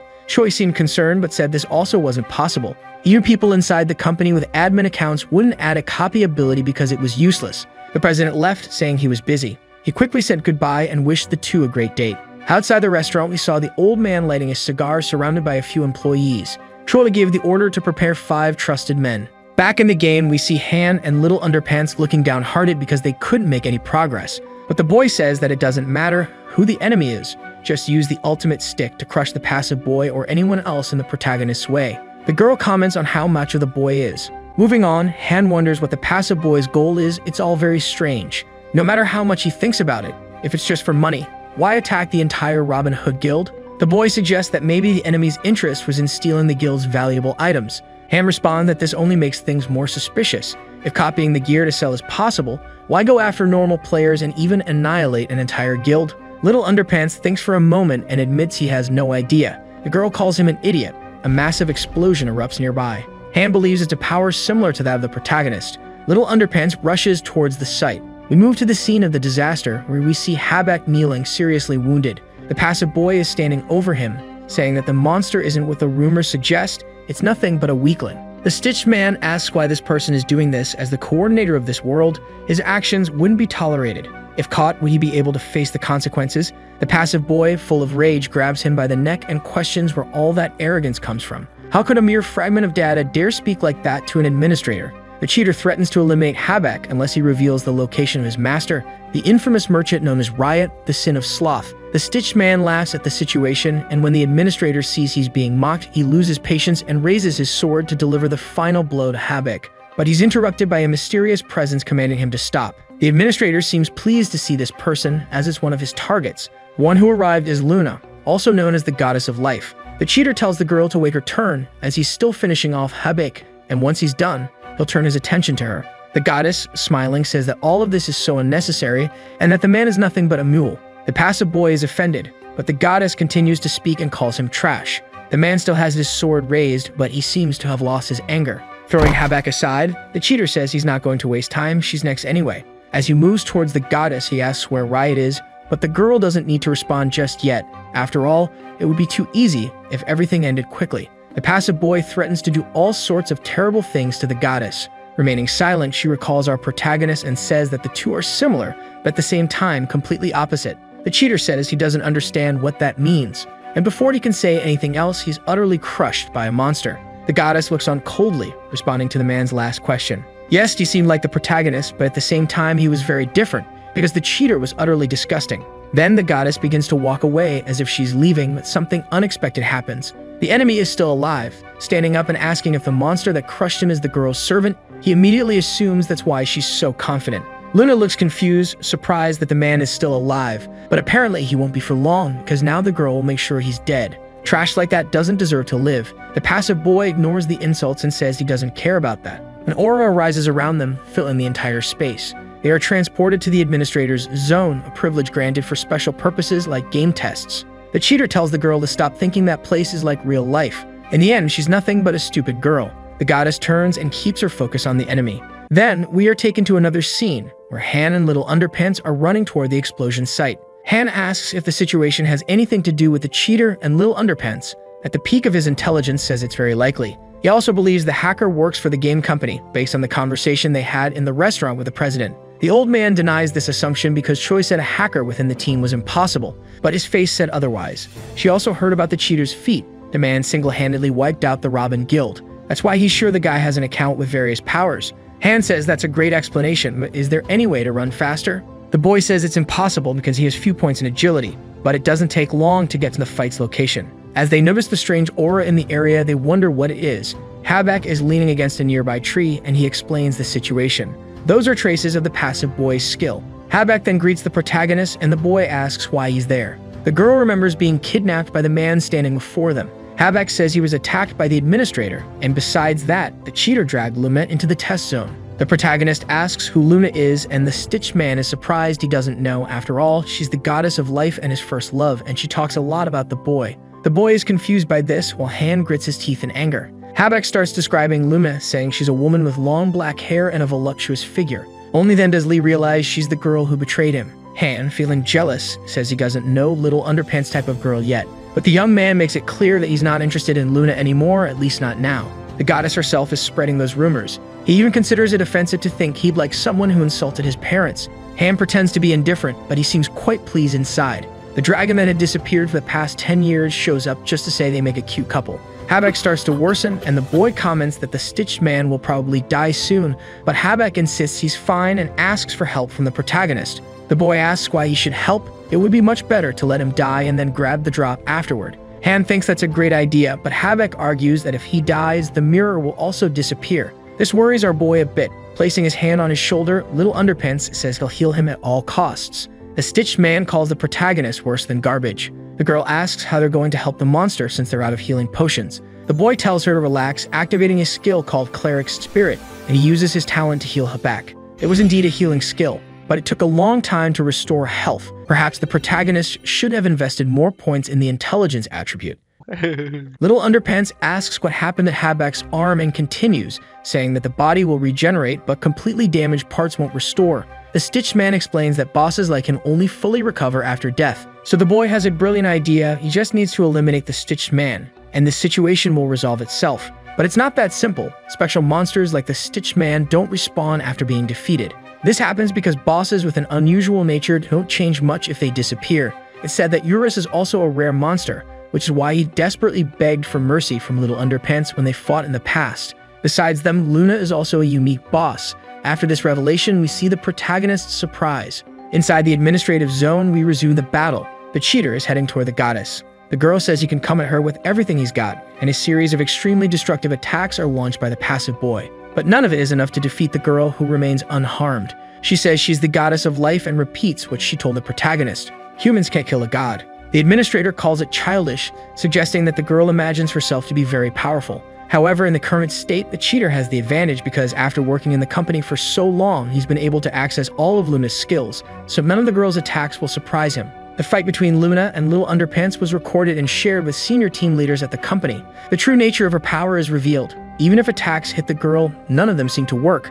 This is the goddess's hidden ability called Life Creation. However, the attacks are nullified. Quite the opposite. Any hit she receives is effective, but her power allows her to regenerate at the moment of imminent death. Continuing the fight, the cheater attacks her again, and the girl immediately activates her talent and remains intact. The administrator says it's a predictable result, that power is absurd, which is why it was the most criticized ability during the initial game phase. We also discover the origin of Uriken. He was created from the goddess's life creation and the fragments of the missing head of Urus. Apparently, the girl can make extremely powerful monsters. Luna says the cheater talks too much. If he can't win, all that knowledge becomes useless. With a single attack, the man is cut in half. The girl seems to really enjoy this method of elimination. Now the fight seems to have truly begun, but suddenly, the goddess's staff returns to its ordinary form.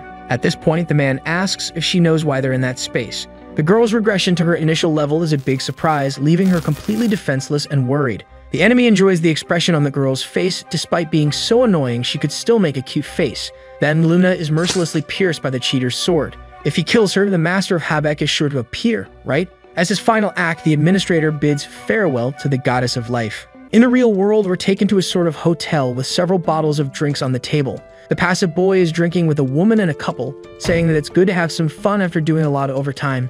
The other man with him agrees, saying they made so much progress with their plan because they worked really hard. That was the final stage of the project. However, the cheater tells his friend that he's wrong. He couldn't find Habek's master, so the guy congratulates him on managing to kill Luna. But we discover that even that wasn't possible. The man is shocked, and the administrator brushes off his failure, saying there are other ways to meet Habek's master. Something isn't clear to his companion. Who exactly is this master that his boss is so eager to meet? The cheater asks if the man has been his subordinate all this time without knowing the main objective behind his actions. Supposedly, this guy has been devoted enough to work without asking questions since his youth. Basically, this master is one of the game's bosses, tied to the main story of Chrono Life. The creature is the greatest merchant known as Sloth. Even with this explanation, the lackey seems unsure, asking if the monster is really a merchant. The answer is clear. If the lazy one wants to be a vendor, he will be. That's the kind of freedom in the game. Straining his memory for relevant information, the intern says he's heard about this boss before. When he thinks about it, a monster named Uriken caused a lot of chaos and was known as Gluttony for having an ability that absorbed others. His boss feels embarrassed. The boy doesn't even know that these monsters are classified as the 7 deadly sins. It's a concept often used in films and games, the sins being pride, greed, envy, wrath, lust, gluttony, and finally, sloth. These sins are the source of all others, hence why they're called the 7 deadly sins. The team leader asks if the intern now understands the concept behind the game's main story. Urus represents pride, Uriken represents gluttony, Riot represents sloth, and Luna represents lust. Finally, the intern starts using his brain power to try to figure something out, saying it's obvious. As expected, Luna was also a unique boss in Chrono Life. Of course, someone with such a powerful ability couldn't be an ordinary player, otherwise it would completely disrupt the world's balance. Continuing with the story, the administrator tells the intern not to get confused. The girl might be a unique monster, but she's not an NPC. The boy asks what that means. Could an ordinary player really become one of the greatest monsters in that world? The old man explains that the freedom in the game is so great that it defies simple interpretation. Just as a monster can become a renowned merchant, an ordinary player can also become a special class boss. Finally, we're back to the journey of Little Underpants, the most sought-after man of the moment. Look at his cute little face. It seems the group was discussing the same topic as the guys earlier. Suddenly, Luna became famous and Little Underpants grows impatient, not knowing who this girl really is. He questions Habek, but even the stitched man isn't sure if the girl is a mix of NPC and player or just one or the other. However, the coordinator of that world should know more about it since the passive boy is an administrator. Great, another reason for the protagonist to beat the guy up. Han says he doesn't understand something. Why does the cheater desperately want to meet Riot, the sin of sloth? If his goal is to make money, he just needs to put the copied items on auction and wait for some sucker to buy them. There's also the matter of his senseless attack on the Robin Hood Guild. His actions make no sense. Personally, Habek has an idea why the administrator did all that. From his perspective, it could be related to the peace of God, but it's likely it's a mythical rank item. Little Underpants remembers hearing about the peace of God before. Urus mentions that possessing the divine fragment was the reason for Han's kidnapping. He further explains that the term peace of God is another name for mythical rank items. Out of nowhere, Hong shows up. She seems to have been hiding in the bushes to eavesdrop on their conversation. Do you think this girl is a strong candidate to be a protagonist's second wife, or is Han enough? With the energy of our Little Underpants, I'm not sure one will be enough. Back to the story, the leader of the Robin Hood Guild apologizes for disappearing. It turns out there were ways to get information, so she left to conduct her own investigation. Along with her explanation of why she disappeared, a masked woman asks everyone to form a group for a while. She says she's found the hideout of the thieving boy. At the location that's supposedly the enemy's base, everyone is amazed at the house's simplicity. Hong says there's no doubt about it. She even checked the owner's identity with her judgment skill. This talent confirms who owns the place. Little Underpants asks where the abusive boy is now, but there's no sign of him. The leader says it's a pity they can't see inside the house. However, the boy with the stick remembers the teachings from his time. When something doesn't work, just hit to fix it. In this case, if the door won't open, just break down the wall. Everyone goes inside the house and stands in front of a pile of gold. Han is amazed by the number of items. Could they all be copied? Hong says none of those pieces of equipment are copied, and moreover, they're all mythical rank. Guessing at a value, everything should cost around 5 billion. You can also see several items stolen from the Robin Hood Guild. The thief must have stored them in that house because he didn't have enough space in his inventory. As expected, the abusive boy's goal is to collect mythical ranked materials. Little Underpants asks if the cheater does this because of the price of those items on the market. If that's the case, it would be better to gather a lot of weapons by defeating monsters in the Urus nest, just like the protagonist did in the past. Hong says if the passive boy did something like that, the company would definitely notice, just like they did with Little Underpants. Mythical items are on a different level, and there's an entity that can buy them for an outrageous price. Our boy quickly figures out who she's talking about. The buyer is the greatest merchant in Chrono Life, Riot the Sloth. Habak says he was thinking the same thing. The Robin Hood Guild leader takes the situation seriously. Regardless, it's a great plan. After all, the Sloth isn't an ordinary player, so there's no risk of information leaking. Not to mention that selling the items individually won't affect the game's economy, which makes it unlikely the company would catch him. But now that there's proof of the crime, all they need to do is report it to customer service and action will be taken. The administrator has been collecting items in his personal space. This is all the evidence needed to ruin his career. With a smile, Hong congratulates everyone on their work. This is why everything will work out, because of them. Little Underpants asks with whose permission she's going to report this. Is she directing a drama? She hasn't stopped talking all day. The leader is confused and asks if there's any other alternative besides that. Little Underpants joyfully responds that there is, of course. They give the abusive boy a good lesson. In the starting village, we see the protagonist wearing a Robin Hood Guild mask. In front of him is the infamous cheater, with an expression of pure joy. Han wonders if this is the man he's heard so much about in recent days. If this guy is the abusive boy, then he took the bait just like Lil Underpants said he would, right in the center of town. The cheater asks why the mask, and our boy says he borrowed it, because he's a famous figure. Anyone would recognize him if he walked around without a disguise. Hong watches from a distance with a few members of her guild, who ask if that's not the murderous boy who wiped out a large portion of the organization. She confirms the members' assumption and adds that everything is under control. So far, the plan is going as planned. A guild member asks what's the purpose of approaching the middle of the village. Back at the Mammal Boy's cabin, the protagonist continues to develop his plan. First, they have to collect all the items from the place. His prospective wife asks why, and Little Underpants just says to do it. Besides, he asks to borrow a mask, preferably the one she's wearing. Unfortunately, Han seems to be marking his territory. A single critical hit would be enough to dismantle Little Underpants right in the middle. Sometime later, we see the fool boy arriving at his house. He finds only half of the wall still standing and he quickly assumes he's been robbed. When he enters to check, that's exactly what happened. On the floor is a note, and the message says for the robbed boy to go to the center of the starting village at 7 p.m. He wants his items back. Love, Little Underpants. After reading that note, the man grinds his teeth in anger, maintaining the same expression even now, facing the most overpowered human in the whole game. The stolen boy asks how the protagonist dares take all his money. Little Underpants tells him to calm down and not get too close. Then he asks Han for an item. With the weapon in hand, the protagonist threatens to sell it to the NPC shop if the cheater keeps coming closer. Disbelieving, the passive boy asks Lee to stop. That equipment is worth 200 million in-game currency, and if he sells it to a bot, he'll only get 300 gold. Finally, the man asks what the protagonist wants. Little Underpants says he wants nothing more than to have some fun with him. Would there be a problem with that? How will the passive boy react now? Watching him tremble with rage is just too satisfying for our stick-wielding boy.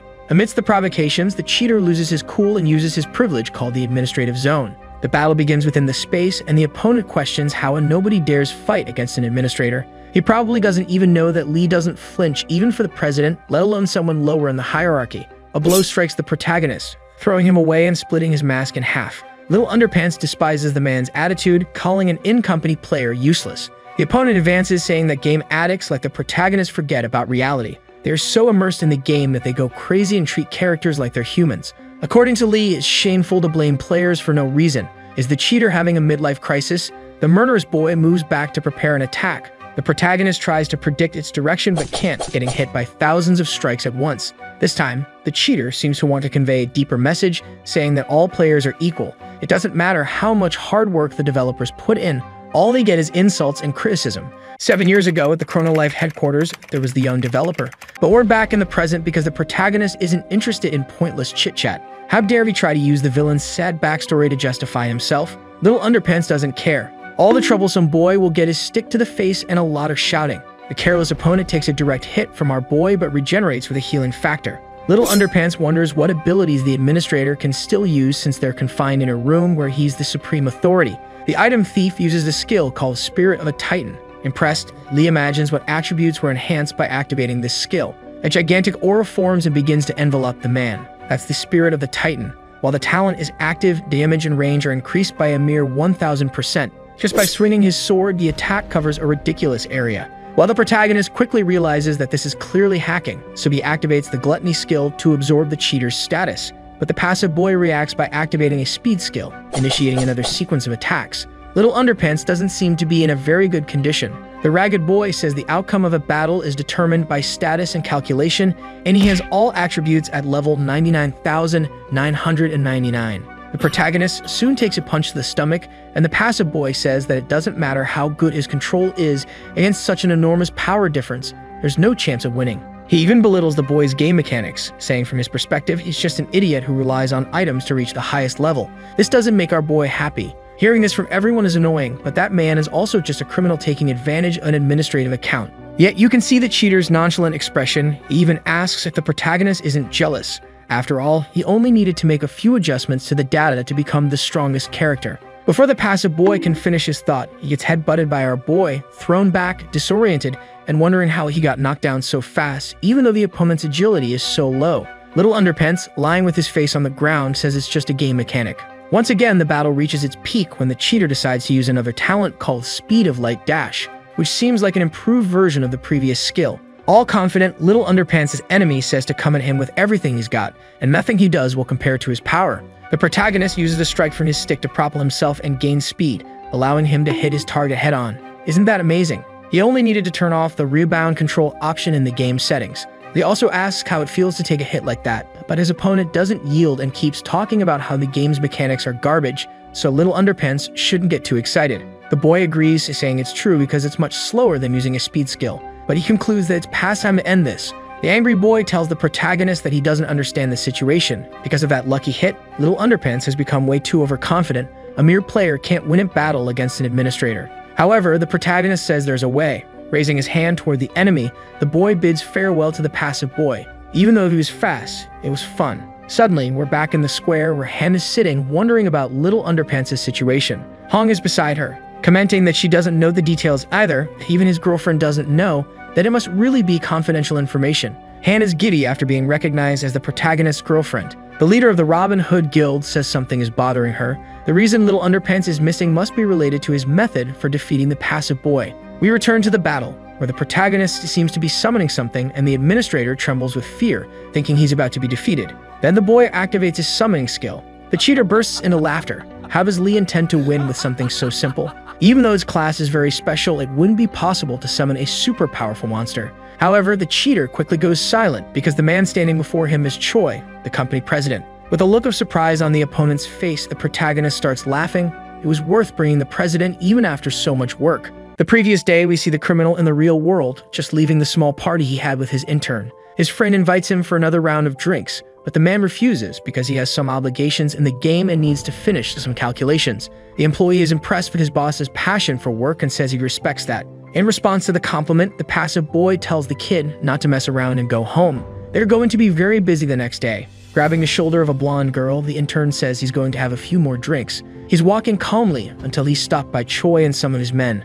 Moments later, we see the young man with his face completely busted, admitting all the plans he made with the cheater, revealing that he was just following his boss's orders. After hearing this, the president orders his thugs to get rid of the kid. Then Choi turns to thank the protagonist. It was thanks to him that they managed to catch a traitor before the situation became even more problematic. Lee gets scared. Is this a gaming company or the mafia? The old man warns that he intended to kill Little Underpants if he called him again without a good reason. Returning to the main topic, the president says he's already taking steps to deal with the passive boy. They plan to bring in the legal department to sue him in every possible way, and of course they'll fire the cheater as well. The protagonist asks if, by any chance, the old man has any plans for tomorrow at 7 p.m. Choi replies that he doesn't, so Lee smiles and invites the old man to give the abusive boy a lesson. Back in the administrative zone, we see the delinquent shaking in the presence of the president.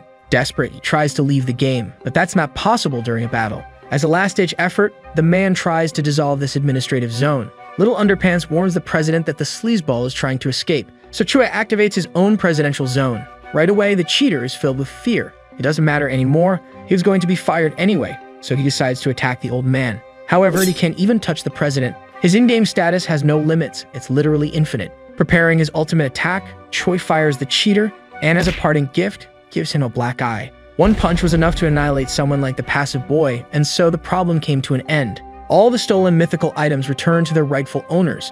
It turned out that other guilds had been affected, not just Robin Hood. But the perpetrator was fired on the same day, and even in real life, the cheater took a beating from the president. Afterward, he tried to sue the old man for assault, but that only made things worse for him. No one was interested in incriminating Choi, so all charges against the president were dropped. Now the man is going to spend the rest of his life paying back the company for material damages. Some rumors say he's been permanently banned from the gaming industry. After that day, Little Underpants' life as a merchant returned to business as usual. In the starting village, a protagonist meets with his two wives, who greet him happily. Everything was back to normal. Exiting the game, we see Lee, who mentions he's annoyed because he didn't get to ask the cheater what Luna's true nature is. Looking ahead, our boy sees a beautiful girl sitting on the couch. In front of him, the girl says it's been a while. Shortly after, we see them eating at the table. The girl compliments the appearance of the food, saying it looks great.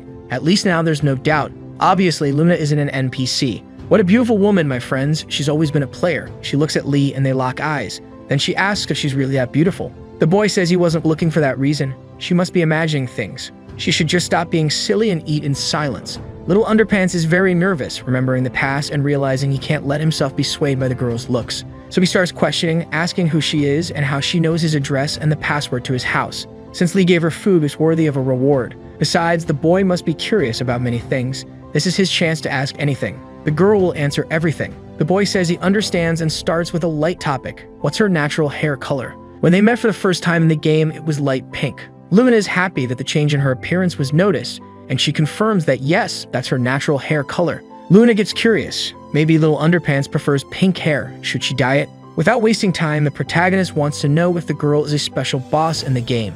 In the past, the goddess of life apparently died at the hands of the passive boy. If that really happened, her user should have been deleted. In response, she says that she was eliminated, but her character didn't disappear. This was because her death occurred in a human state. She didn't know it at the time, but if you were attacked by an administrator in the test zone, the god's authority vanishes. It was a relief, otherwise she would have died as a unique boss and not in her human form, which would have meant her user being deleted. The protagonist asks if she intends to kill 1,000 players again to become the goddess of life once more. Luna asks if the boy really thinks that just by eliminating 1,000 players, she can regain her former class. The boy is confused. She explains that it's only one of the conditions to become the goddess of life, and on top of that, you need to complete very complicated tasks. Only then can you change class. Plus, the girl has full control over her form. She can turn human or goddess at will. She asks if that was all, and the protagonist thanks her for answering all his questions. But Luna still hasn't said who she is. Lately, wherever Little Underpants goes, the girl follows as if she's stalking him. Doing that outside the game is also crazy. If everything isn't clarified, he's going to call the police. Trying to explain her condition, she says that many people are hindering her goal. The reason she traveled a long way to our boy's house was to make an offer. Luna begs for Lee to be her man. That's quite the charmer. He got the girl to take the initiative. Thinking it's a proposal, Little Underpants gets extremely confused. The doorbell rings. Thank goodness. Just imagine having to stay in a situation like that. The boy quickly heads to the door, thinking it might be his escape from the awkward atmosphere. But it turns out that the person at the door is his future girlfriend. If she finds his mistress or guests in the house, that would be a huge problem. Hannah's welcomed in and says she's impressed with the house, it's very organized. She notices the food on the table, and Little Underpants trembles with fear. The longer they keep talking, the greater the chance something will go wrong. So Lee asks why his neighbor visited, and she responds that she came to talk to him about the game and asks when he'll be available. Unsure, he says they can probably play in the morning. We see that Luna is hiding behind the wall, listening to their conversation, which is nearing its end. Han says it's settled. They'll play early in the morning. If Lee is late, he won't be forgiven. Before leaving, we see her ask for the protagonist's cell phone number. She can't come to his place in person every time she wants to talk. It's not every day our boy gets his celebrity's contact, so he asks if it's okay. Done. Their number is saved. Han was about to leave, but before she goes, she warns that if her messages aren't answered, well, you don't want to know what will happen. The protagonist says he understands. On the other side of the door, we see the girl having a mini meltdown. She finally got his number. Did everything go well? Maybe it was too sudden. Okay, better hurry up and send a message. Back inside Little Underpants' house, he wonders why all this is happening, especially in the middle of the night. Luna asks why he asked her to hide. It's not like they were doing anything weird. But the boy says that just having her there is unusual. Yep, folks, women don't miss a chance to go after Little Underpants. Our video ends here. If you liked it, be sure to subscribe to the channel. See you next time. Bye-bye.